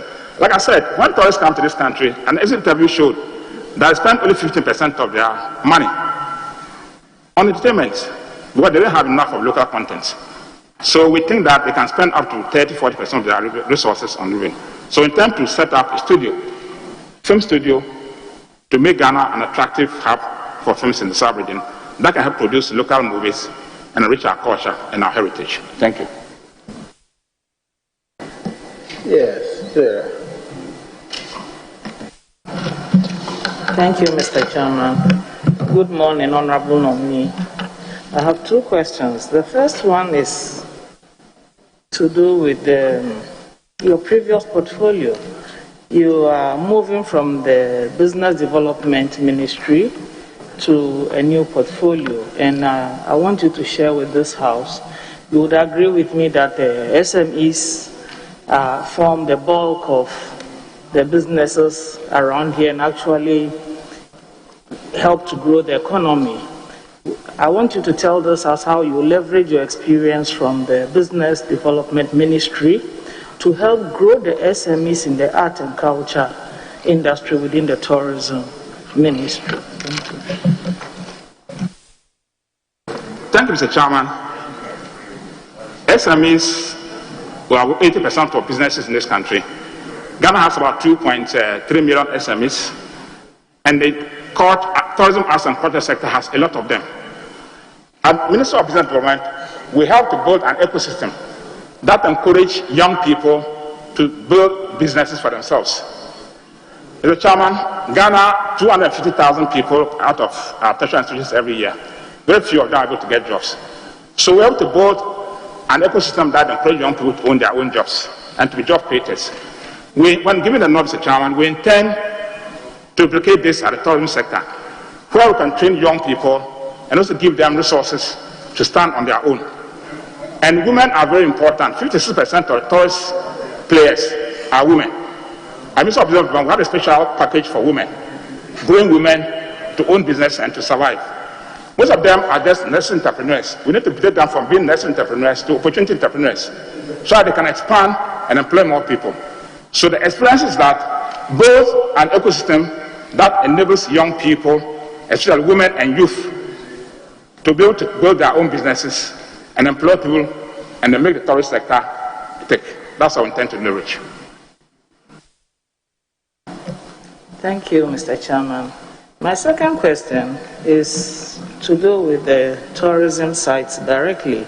There is a beautiful confluence of the Volta Lake around Akamade-Nkwanta in the Salaga South constituency.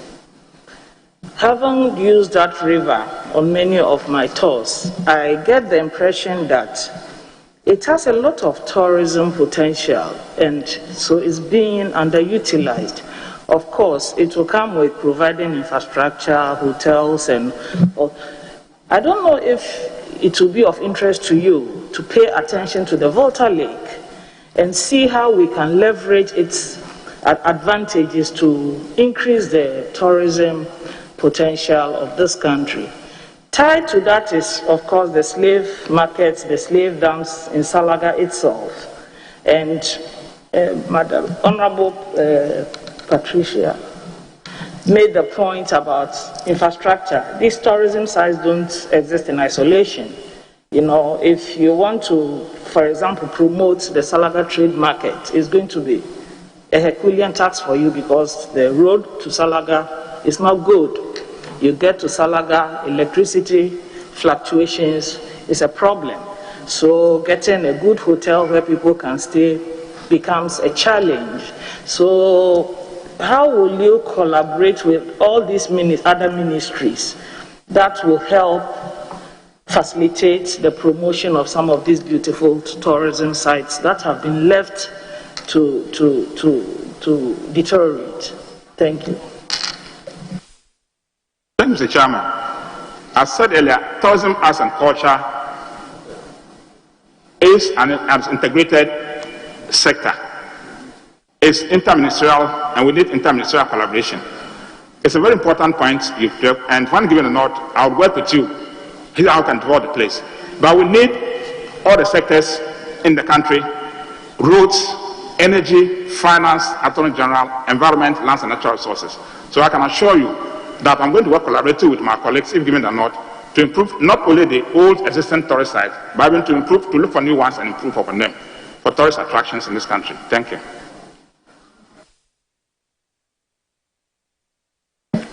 Yes, John. Thank you very much, Mr. Chairman. I wish to congratulate my boss and to thank His Excellency the President for giving him this special role at the Ministry of Tourism, because he's been appointed at a time that that ministry needs creativity and innovation to become very competitive. When he was even the Minister for Business Development, he was doing more than tourism and selling Ghana. I remember one of our trips to Germany when we met the Westphalian Parliament in Cologne. You gave each of the Committee on Foreign Affairs members, you gave each one of them a special kente from Ghana. When we got to the Bundestag Parliament in Berlin, you gave the Special Committee on Foreign Affairs a special kente from Ghana.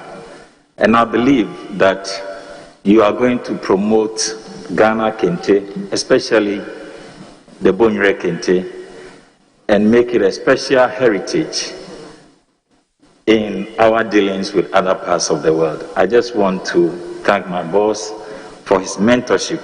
I don't have any question. Thank you. Yes.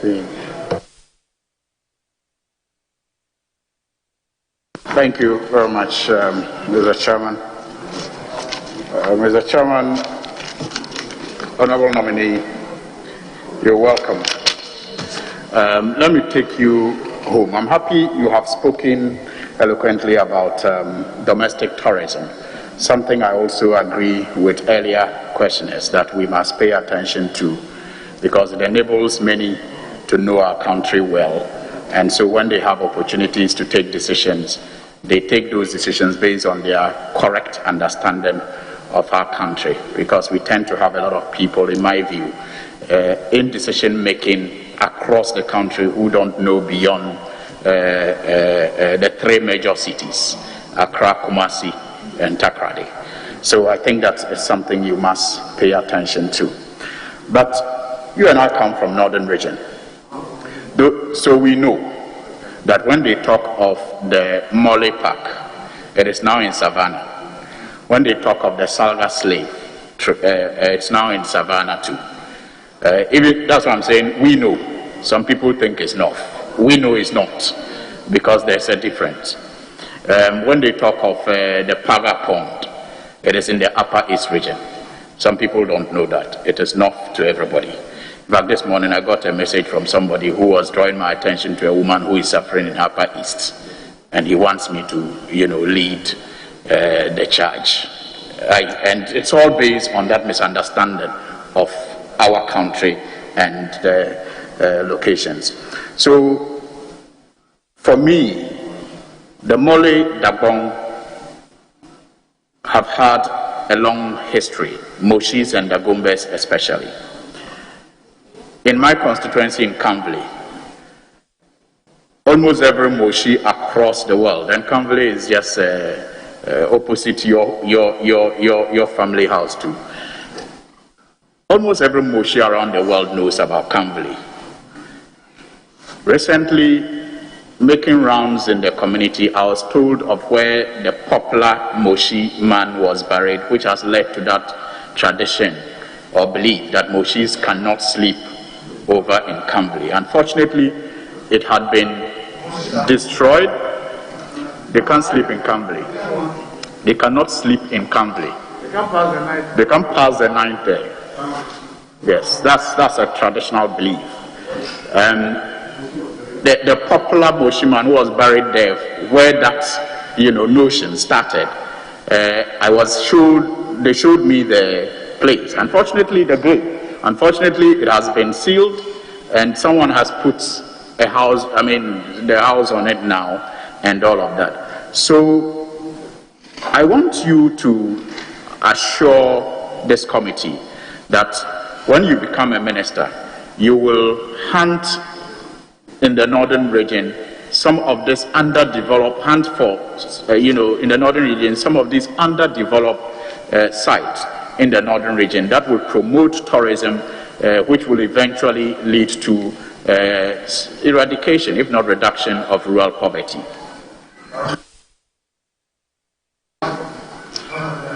Thank you, Mr. Chairman. I want to assure the honourable member that I'll have to work with honourable members here, not only to preserve tourist sites and locations, but to unearth new ones across the country, particularly the northern region. Thank you. I want to assure you. Now, professionals in the creative arts industry have also been asking for an enhanced arts center. Growing up, I recall the activities we used to undertake at the existing cultural center, which is now almost a death trap. No activity really takes place there now. In the Northern Region Cultural Center, thank you, Arts Center, Tamale. We used to have events only at the Picona Gardens. It was one of the popular event centers. Today, most events are organized at the stadium, the Kaladan, no, not the Kaladan, the Ali Muhammad Stadium. That is where most events are hosted. Now, professionals in the creative arts industry have been calling for an enhanced arts center or a special sitting theater in the north. What will be your efforts in that direction to provide one? Thank you, Mr. Chairman. There have been efforts to rehabilitate or provide Center for Cultures across the country. That of Koforidua, I'm told, has been completed. Kumasi is ongoing. When given the opportunity by this August committee, we will finish the one in Tamale, we'll renovate it. It's I know they all played there when we were kids. It's an important location that we can use to promote our arts and culture in the northern region. Tamale and Takrady are on the drawing board, which we'll be able to finish in the shortest possible period, and improve upon other such facilities around the country to promote our indigenous culture. Thank you. I want to assure that it's something I'll take up seriously. this may also be an assurance because you haven't been there. There's this company known as Pro-Race Company. I don't know if it is Recce or Race, but it is spelled P-R-O-R-E-C-E. Pro-Race Company Limited. It was paid an amount of 1.2 million Ghana cedis to construct a number of toilet facilities in Greater Accra, Bessie, and Elmina, and then also 2 units, 3 units, and another 3 units at Cape Coast, Lower Axim, Upper Axim, respectively. And the completion dates for this project were supposed to be March 2019. As we speak, the report is that no work has been done, but they have been paid fully to do this, and this is under the ministry. What will you do about the need for these projects to be completed once you get the nod?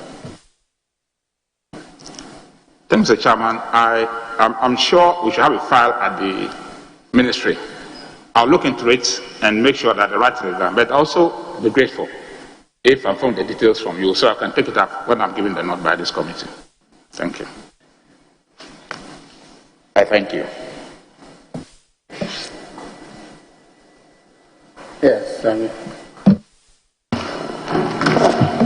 Most grateful, Mr. Chairman. Mr. Chairman, I would like to raise the matter of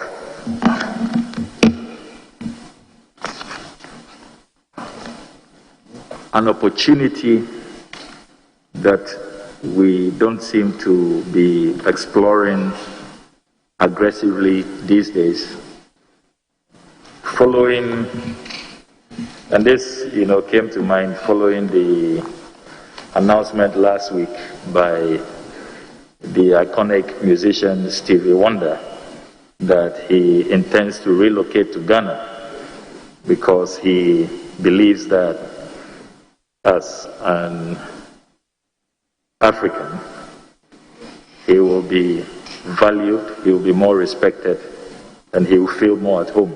And he doesn't want his children and grandchildren growing up in the United States, which is still grappling with institutional racism. In our Immigration Act, the Immigration Act of 2000, Act 573, I don't know if the Honorable Nominee has averted his mind to that act. Under Section 17(1)(b), the law provides that the Minister, in consultation with the President, can grant citizenship to a person of African descent in the diaspora. And this has been in our Immigration Act since the 1960s. President Nkrumah used it quite skillfully. He attracted W.E.B. Du Bois, Julian Bond, Marcus Garvey. They all relocated. Those were the days that Ghana was referred to as Black Mecca. And you saw a lot of, African greats like Martin Luther King, Malcolm X, Muhammad Ali, all of them journeying to Ghana, the pilgrimage of a soul.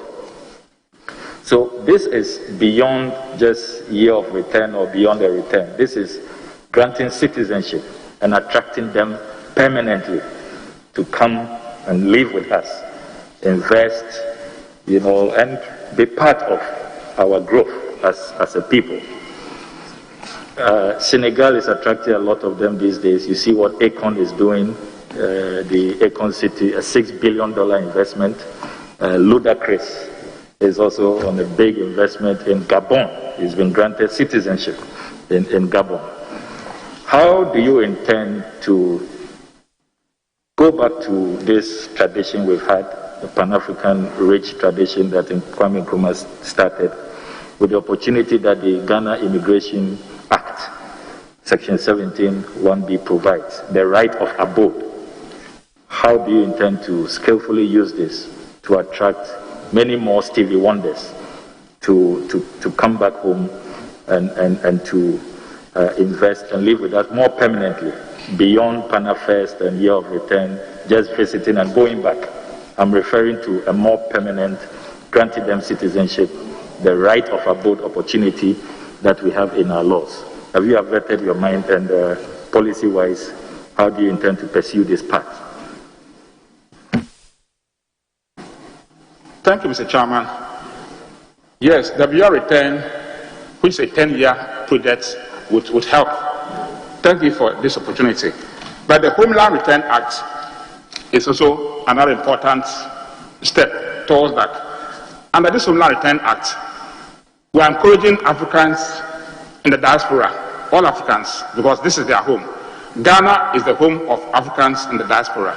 Under the Homeland Return Act, we are encouraging them and their children to come and stay here permanently and make it their home. If given the nod by this August body, Mr. Chairman, we want to engage Rwanda to be an ambassador for us, to talk to fetch more people with expertise, with skills, and with competence, and then money. The most important thing is to bring in their money to invest in Ghana and create jobs and wealth for our people. We want to do that. Thank you so much. Mr. Chairman, my second question will focus on the creative arts. I hold in my hands the MPP manifesto of 2016 at page 172. The New Patriotic Party promised that we will pursue the construction of modern large seating theaters in every regional capital except Accra, beginning from Takoradi, Tamale, and Kumasi. From your briefing, have you received a status update on this promise? And is it a promise that the creative arts industry can still rely on? And what are your plans generally for the creative arts sector? Thank you, Mr. Chairman. Mr. Chairman, I've been briefed. The Takoradi Theatre, Cape Kofrida Theatre has been done. There's the ongoing one in Kumasi. When given the opportunity, Mr. Chairman, we would have to facilitate work on the Tamale and Takoradi ones. But beyond all, Mr. Chairman, we plan to set up a studio, as I indicated earlier, a modern studio that will make Ghana the hub for films and creative arts in general. We've gone very far. When given the opportunity by this August body, this is one of the early things we'll do, to make Ghana the hub for film and other creative activities. Chairman, if the Honorable Ablakwa will permit me, I'll take a bite of his cherry. Honorable Alhaji Awal, have you noticed what the Honorable Ablakwa is wearing? What he's wearing? You want to look at what Honorable Ablakwa is wearing? What he's wearing? Respond, Chairman, let him respond. Honorable, speak to your mic. I've noticed it. What, you've noticed what he's wearing? Yes, I have. What is it? What is it in Dagbani and in English? And what will you do about it? Bungma and then smoke. What will you do about it to promote? You see, it's culturally diversifying. And I'm doing so because the Honorable Tampule may be putting you in some trouble of a sort. Because he said, Anya Kumbo Nabia, you are royal of Kumbongo. So I'm going to borrow the hat of Honorable Member for Tolong, so that you teach us the culture. If a Ablakwa was to wear the hat to the right, what does it mean? To the left, what does it mean? So that when Chairman is in Tamale or in Kumbungu, he will not wear his hat in a manner that can provoke the Kumbuna. You want to take Honorable Habib's hat and demonstrate what you do with it. If there is trouble, blame Tampule. He said you are a royal. Very well. If we give him the nod, he'll take the advantage and teach us on national television. Thank you, Chair. thank you. COVID has brought a lot of restrictions to us. So in the post-COVID era, the chairman, I'll support and help promote the smoke and how it is worn across the country. Thank you. In fact, I was looking out for Honorable Brani Champon. The one he's been wearing, I would love to have some. It's beautiful. Those ones, they should be available around here. So we can take them. Very beautiful. Yeah, leader, thank you for commending my smoke. I'll be looking forward to more supplies. So by way of follow-up, the creative arts industry, should they expect you to pursue this pledge? You couldn't fulfill it in your first term, but are you still committed to it? That's what I want to know. The large sitting theaters in every regional capital. Is the new patriotic party, the akufo-addo administration, is still committed to this pledge? It appears, listening to you carefully, your focus is on a $20 million studio. But that is different from this promise of a large sitting theater in every regional capital. Are you still committed to that pledge? Yes, Sean, we are still committed. When films are produced, they need outlets. So in addition to the studio, we need to have these theaters so that the movies can be shown. That's where the artists get their monies from. Thank you. We are still committed to it. Mr. Chairman, finally, I want to take the nominee back to his previous life as Minister for Business Development. I have intercepted tons of documents related to contract with the African SME Organization Limited. I perused your handing over notes carefully, but surprisingly it didn't feature at all. I didn't see it in your handing over notes. I have here letters to the Chief of Staff, to the President, the Finance Minister, Central Tender Review Committee.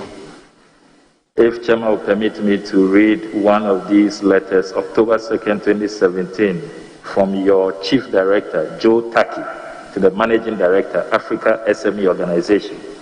Attention, Mr. Yasamoah. Dear Sir, Awal Consultancy Services as private sector implementation partner for the National Entrepreneurship and Innovation Plan. In response to your expression of interest, your consultancy services as private sector implementation partner for the National Entrepreneurship and Innovation Plan, we are pleased to inform you that your proposal has been carefully reviewed and your bid for this project has been accepted. Having reviewed tenders from high-quality companies and organizations, following our PSIP request for expression of interest dated July 20, 2017, we have concluded that Africa SME Organization proposed plan best matches the needs of the National Entrepreneurship and Innovation Plan under the Ministry of Business Development.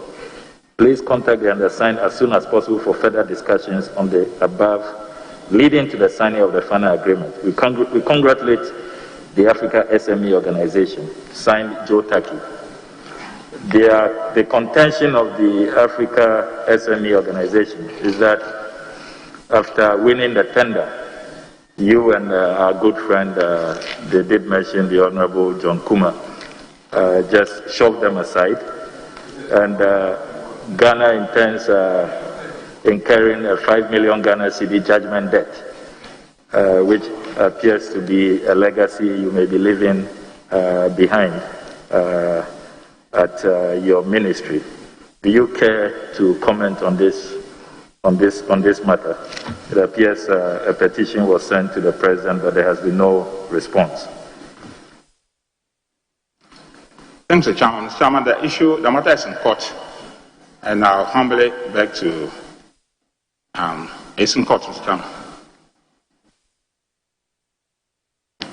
But you know about it. Why does it not feature in the handover notes? Why are you totally silent?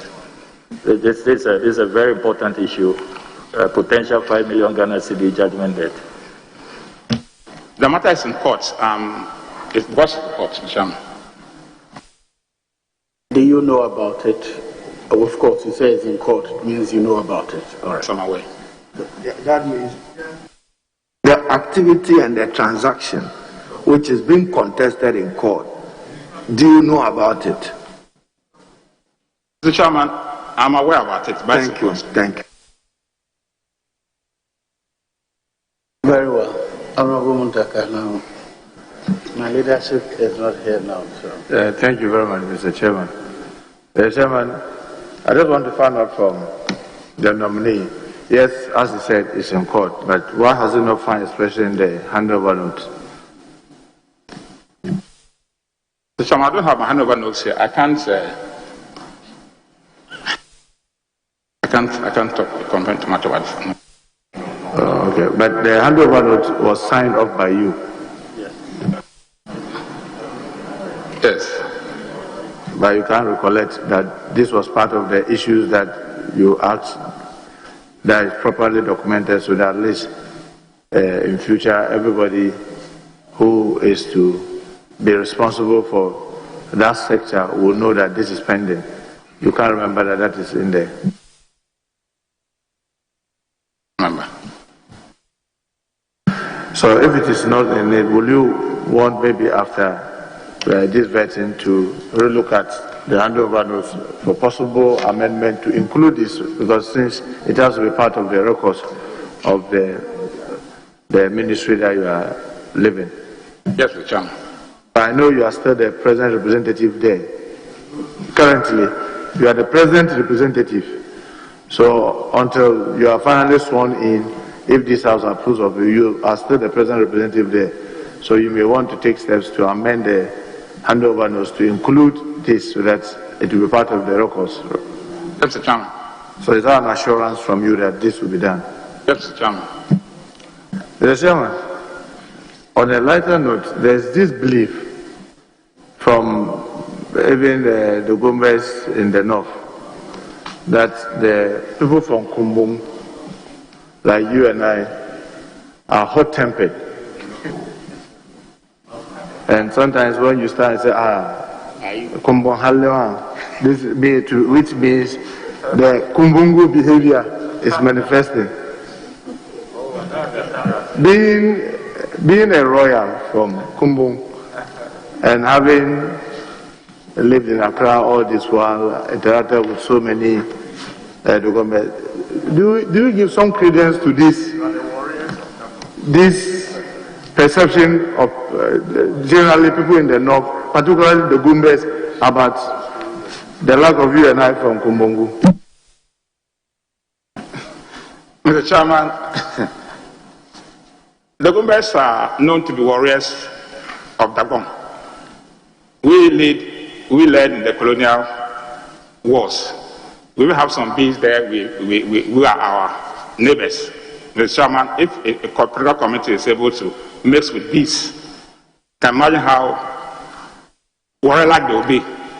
So I think we are in trying to interpret us as warriors. They say we are hot-tempered. I think that we are just warriors and we are just strong-headed. We are not hot-tempered. Well, is it you are troublesome? No, strong-headed. Strong-headed. Oh, that's a compliment. The compliment. You know, with this background and working in corporates, if sometimes it's not properly managed, people see you to be abusive. Is that how you've also seen people's perception about you in your whether private or public life?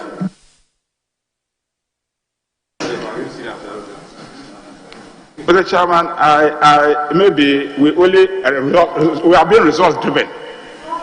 When you are results-driven, you expect some behavior in terms of work culture. That might be interpreted, but we are just results-driven. We are not arrogant and quick-tempered. Yes, sir, and that's just by way of Kumbungu issues. Earlier in an answer about the tourism satellite account, I didn't get the answer correctly because what I knew was that this satellite account, the intention was to enable the Ministry of Tourism to have accurate and reliable data. So the thinking was to get immigration, the interagencies, immigration, Ghana Airport Company, and all the others in Bank of Ghana, in keeping proper data that government can put its hand on and say that in this year, this is what we've been able to make from the tourism industry. And I do remember that this was launched in 2016, but it looks like it's not been followed through.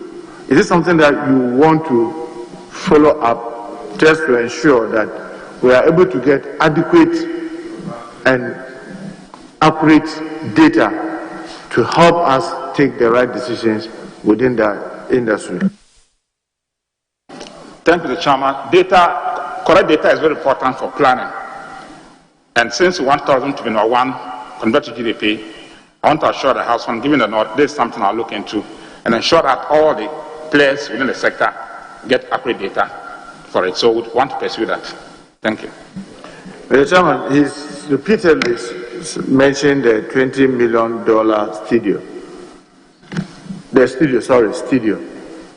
Where are you thinking you may want to cite it? Thanks, Mr. Chairman. Mr. Chairman, we need a very large space. Accra might not be, we haven't found one in Accra yet. So we're looking to other regions. We've not decided that we're still consulting. So if we need a minimum of 10 acres. Oh, but that's too small. Because I'm looking at, when you mentioned the studio, I got excited because I have visited I've been to California before, Hollywood, and the studio, and they tell you that how it started was small, but it kept expanding, and now it's virtually like a whole city by itself, and it attracts a lot of tourism. People go in, and some of the studios, they don't allow you to go in because of some restrictions, but in some others, they show you how they create the artificial rain, they create the artificial fire, and those things. So I hope that when you are going to do this, you have to be thinking deep into the future. I believe 10 acres is such a small place that if you are not careful, when the need for expansion comes, you may not be able to expand. But this, with regards to the 20 million, is it the intention is to be government funded or private funded? It's going to be private funded. We want to look at the partnership with the private sector. And in addition to what you said, the studio, with all we don't have enough, the first phase is the 10-acre land. We want to look at, as you advise, we want to be much bigger than that. We need a 10-acre to do. So if we get maybe 15, 20, 30-acre plots, we'll start with it. But it's certainly a private sector funded thing. Well, maybe back to the land. I noticed that when going to Ada, I noticed by the roadside, when heading towards Ada to your right, I've seen some signboard, is it Ghana Film Industry or something? This land belongs to, it looks like they have some land, the Ghana Film Industry, the association, I've not gotten there. Is it Gallywood or something? And they have a sign post that indicated that this land is for them. And you see that it's a whole stretch. It's a private sector led, and because you said that this is going to be private sector led, will you want to engage them to see the possibility of using the already existing infrastructure that they have to further pursue this dream? Yes, Mr. Chairman, we've started negotiations and we'll follow up on this. Thank you for that. We want to engage them. Mr. Chairman, answer to an earlier question, he talks about 70% local content in most of the things that he may want to drive within the tourism industry. How do you intend to do this, knowing the difficulties that you may have, having in mind that you have said that you want it to be private-led? How will you be able to ensure the 70% local content in most of your activities? Mr. Chairman. Mr. Chairman, if we have enough films being produced, Nigeria does an average of 50 films a week. Ghana is very difficult for us. So the studio will help us build the capacity of our people to produce movies and series. Once the content is available, it's very easy for us to enforce that. And we need to engage the private sector. The media houses are mostly private owned. So we need to engage them as part of their contribution. When the content is good, now what they do is to buy this soap operas, $500 from around the world. They are creating jobs for Mexican movies. If we build the capacity for our people, we're able to produce a lot.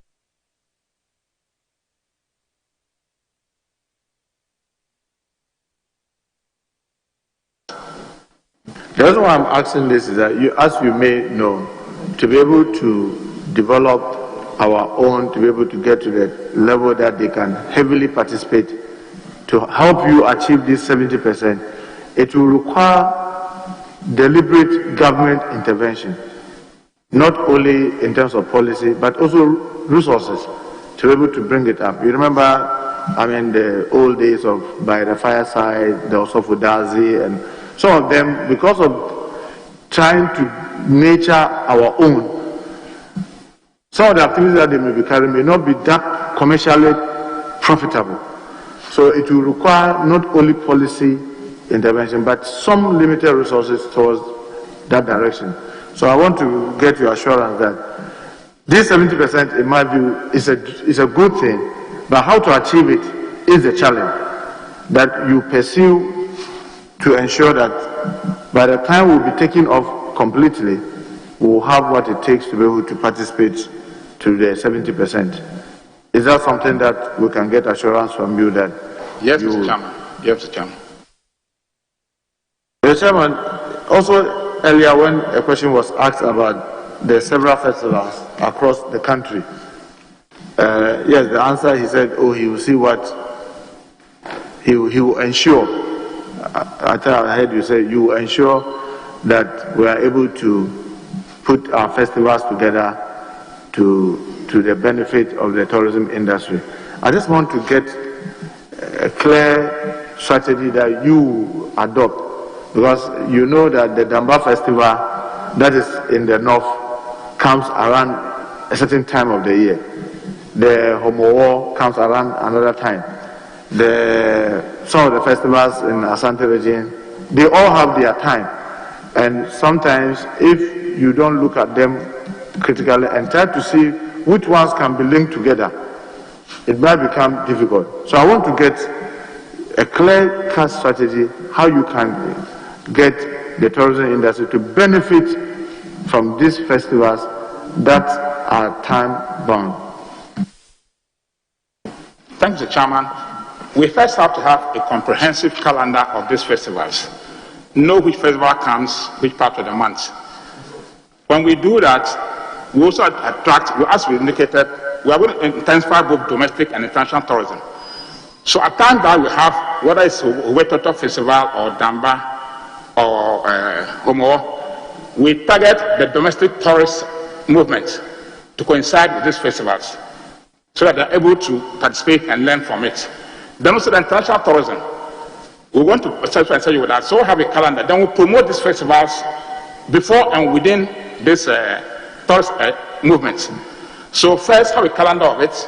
Second, promote it. Now let it coincide with the movement of tourists within the domestically and internationally. This is the way we want to do it. And then once we promote it long ahead of the festival, we'll get people coming to participate in it and therefore get the maximum benefit from this festival. Thank you. Mr. Chairman, he also said he was thinking of a program that I heard him called Around Ghana in 10 Days, right? I know that this program was also in existence around 2013, where they say See Ghana. And like my colleague Honorable Osla mentioned, even during President Akufo, there was this other attempt to go through the whole country in 1 week. So it's not really a new thing. But have you checked what hindered its success that now you are mentioning to enable you to ensure that this time around, regardless of the name that you may give it, we may be able to sustain it and make it part of our daily life? Mr. Chairman, we we intend to involve many more people to do the tourism. Like I said, we're going to involve school children. Very important for us. Institutions like Parliament, very important. Anytime you're on recess, we can involve you. Corporate tourism. We want to structure it and make it more formal. To make it more formal, we get sponsorship from corporate institutions to support this. So instead of staying just 7 days, we'll stay a little more than 7 days. It's what we have. We want to expand what's already existing, so that we have more people going and seeing Ghana, to build national cohesion, and ensuring that when they go, they're buying our local music in Tamale, in Ho, in Takrady. They're buying our smokes in Kente. That's how I want to make it. So it's not just a slogan, but it's a reality. So we intend to package it better, make sure people stay in, go to and more. The chairman, I just have two more. You know the actors, I'm talking about the art and culture, that say industry. They've had some perception over the years that when people are coming, they talk nicely, they smooth talk, and then once they get sworn in, then they simply rely on government funding, which we all know may not flow very well, and then before then, all the enthusiasm in the incoming minister is lost. So it's like they don't seem to even be interested in who is coming. Can he or she really be able to carry us along? What are you going to do to sustain the interest and confidence of the actors in this industry so that they will be able to help you implement most of these strategies that you are thinking about? Thank you, Mr. Chairman. Mr. Chairman, I think the government has started something. National Folklore Board has been established to do an inventory of our cultural assets. At the Nkra Kente, National Film Authority has also been established. And very recently, the Parliament passed the Creative Art Bill. This will give way to the Creative Art Agency. When this agency is established, it will be the one in charge under the ministry to make sure that we improve, digitally and otherwise, to improve the fortune of the creative arts people. Also, the studio that we intend to establish. We don't have a modern studio in this country. That helps in movies and other creative activities. That alone would help create an opportunity for artists, not only to produce movies, but also to do music. We need to make sure that we make the creative artists comfortable. They should be happy. We need to make them happy and rich. And I want them to support me. I'm a business-driven person, wanting results. So I'm going to bring that experience of business activity in the past to bear on the creative arts sector to make them, their works very, very, very effective and very successful. I can assure them that, and assure the House. Chairman, lastly, you know the Nauni River in Dolong? Nauni River in Dolong? Dolong, yeah. In your backyard, you know, it cuts across. Nauni. Yes, it cuts across a number of regions, and it has a very beautiful site. Will you consider developing it as one of the interesting sites that people could have boat riding and probably even hotels sited around that place? Yes, Chairman, can I have assurance that we'll look at it very effectively? Thank you. Yes, Chairman, thank you very much. Thank you very much. The chairman has just drawn my attention to the fact that we've done 2 hours and the mandatory directive of the speaker have to be respected. But Mr. Nominee, you can take it that we are at the November of your vetting. Once I'm done and chairman comes in, he probably may excuse you. But just following up on a matter raised by the Honorable Okujeto Ablakwa, then followed through by the Honorable Muntaka. I have your handing over notes here, and in page 75, departments and agencies under the ministry. So probably you have to improve it. This is what is provided in the handing over.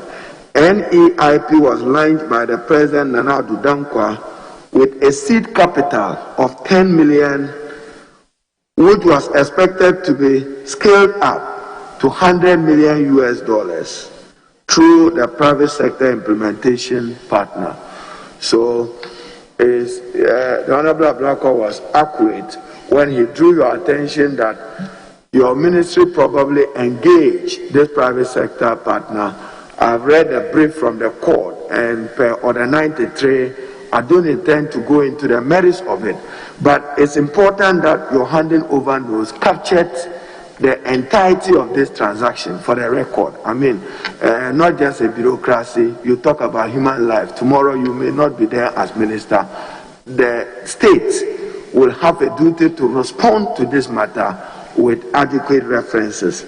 Now, taking you back to Kumbungu, you are a proud son of, I know Bumbiamna, I know Jirguna. Where do you fall within the context of the royalty that Tampuli referred you to? And I know that the Kumbungu people are also noted for the question the Honorable Muntaka asked you. Loabule, Chairman, I explained. That's why when the Yana dies, the Kumbu now goes by leg. He doesn't just take transport to Yendi to sit in with the beast to supervise the burial of the Yana. If you are a royal, as I know you are, explain this.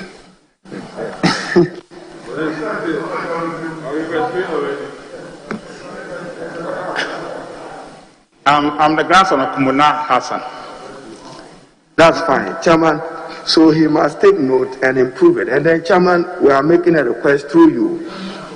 All the support initiative under the National Entrepreneurship Innovation Program, we want to have a record of it. Who got what, when, and for what. Because I see in the numbers, I'm not ready to contradict you now, somewhere in your handing over, I see 96,000. And somewhere in page 77, I see 92,000. So I want to be able to rely on accurate data in terms of measuring, but we need it for our own purposes. And Chairman, that leads me to my first question. Project details, and you have a duty to the country.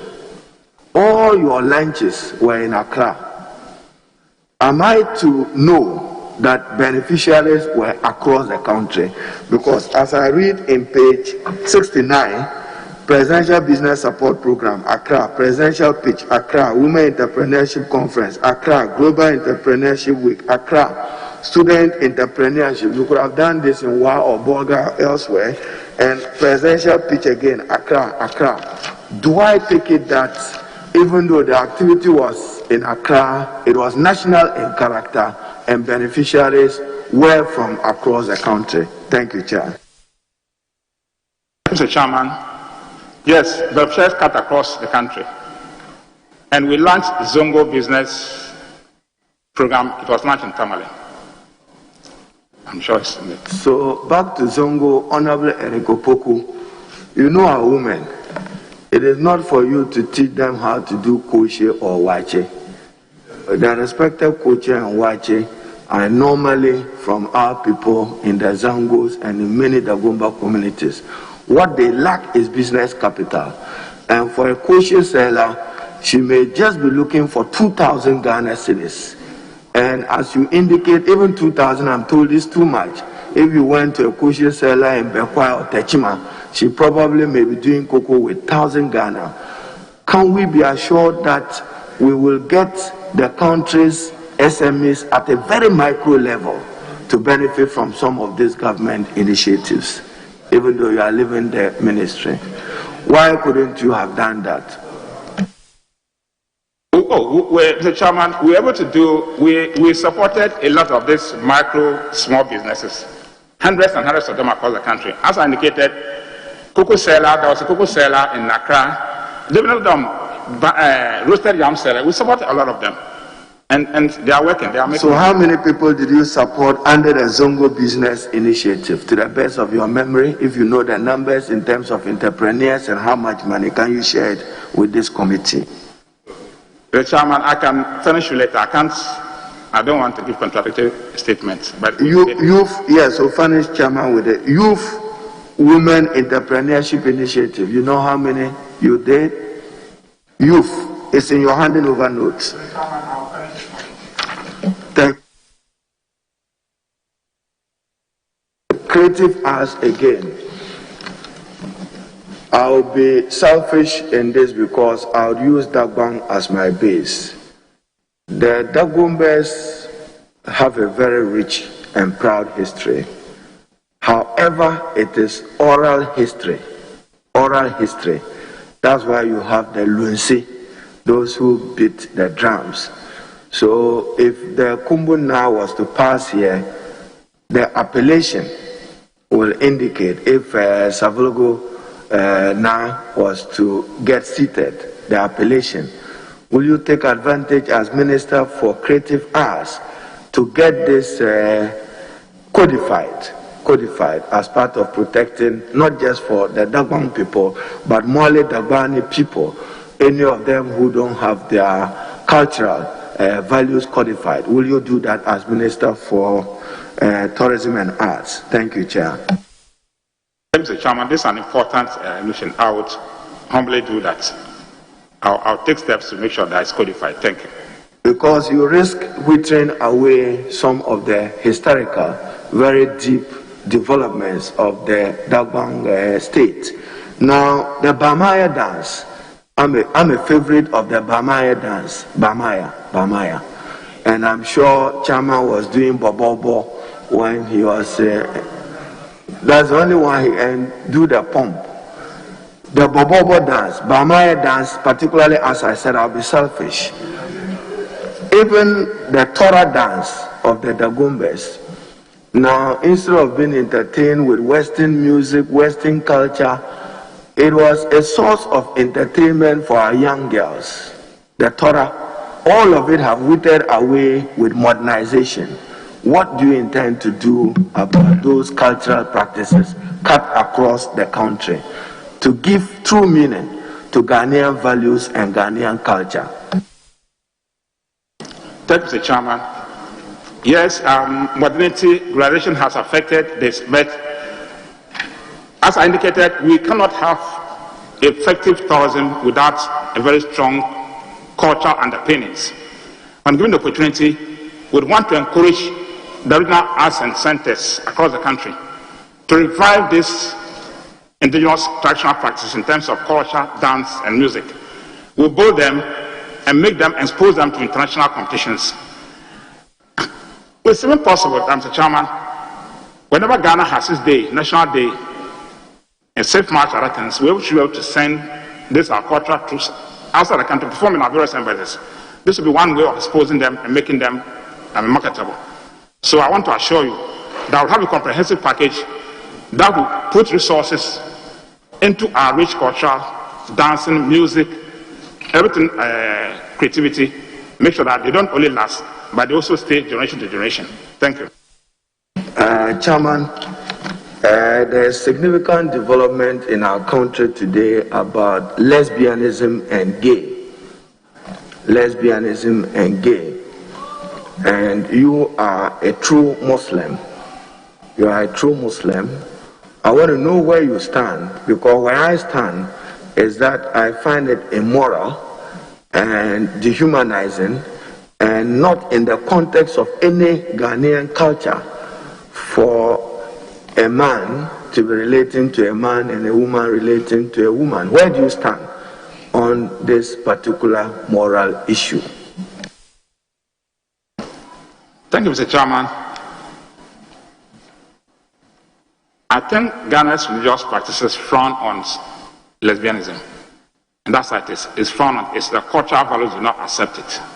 Thank you. Where do you stand? Because you are now going to be, in tireless words, culture is a people's way of life. We know our way of life as Ghanaian. Where do you stand? Will you carry high the moral values? The Chairman will enforce our cultural values and respect our cultural practices. So, I haven't seen a male goat or a male cow running after a male goat or male cow. So I know, that's why I say I know where Professor Michael Quay stands strongly. he is anti-lesbianism and gay. As leader of this house, he stated that publicly and as a reverend person. So I was giving you an opportunity, since now you would be the torchbearer of our culture and values, you would advise high authority on this matter. So, Chairman, subject to those documents, I think that I know Alhaji Awal well. I will end with some question. When you are angry, do you get physical at home? When you are angry, do you get physical? Yes, do you get physical? No. Okay, thank you, Chairman.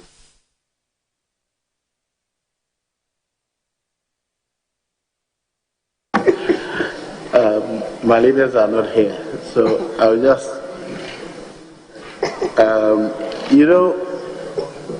Mr. Kwesi Jana Painting, he used to work with graphic, right? He sent me a message to ask you, what do you think, what will you do about the apparent tension between culture and tourism?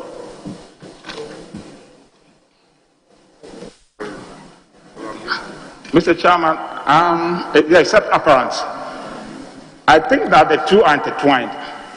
The two sectors need to collaborate because they have to depend on each other. Without an effective cultural background, we cannot succeed in our tourism drive. So I think we need to make them work together to achieve the desired results. Well, the next one is my own observation.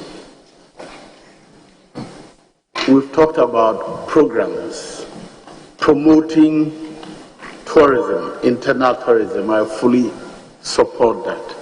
But it appears to me that we don't hype enough the specific things we want people to travel to see. You hear about Paga crocodile hunt, but we don't hype what you see. What are the excitements if I go to Paga? So, yes, you see a photo of somebody sitting on Paga. Why should that excite me? So, we should probably put more emphasis. And I'll give an example. I went to Mauritius, and they said 21 color earth, 21 colored earth. And I was excited.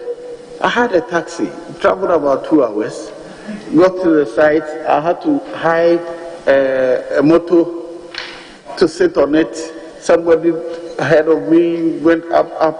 And what I saw there, I see it at Beko every day. It's, these same colors passing through the earth. Some yellowish, some goldish, some green. And they said 21 colored earth. The name was exciting. You want to see something special. But in the end, you've spent the money, you've hired a taxi. After that, I went to eat lunch. All that you spent. So I think that we should create very creative hypes to get people to want to move from their home to go and see something which may, in other words, very ordinary. That's my suggestion. Thank you. Thank you for attending upon the committee. You will hear from us, but for now you're discharged. Thank you, Chairman, and thank you, honorable members.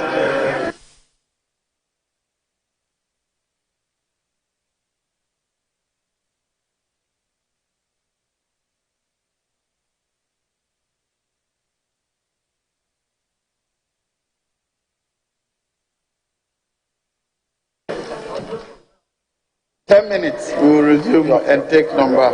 Yes.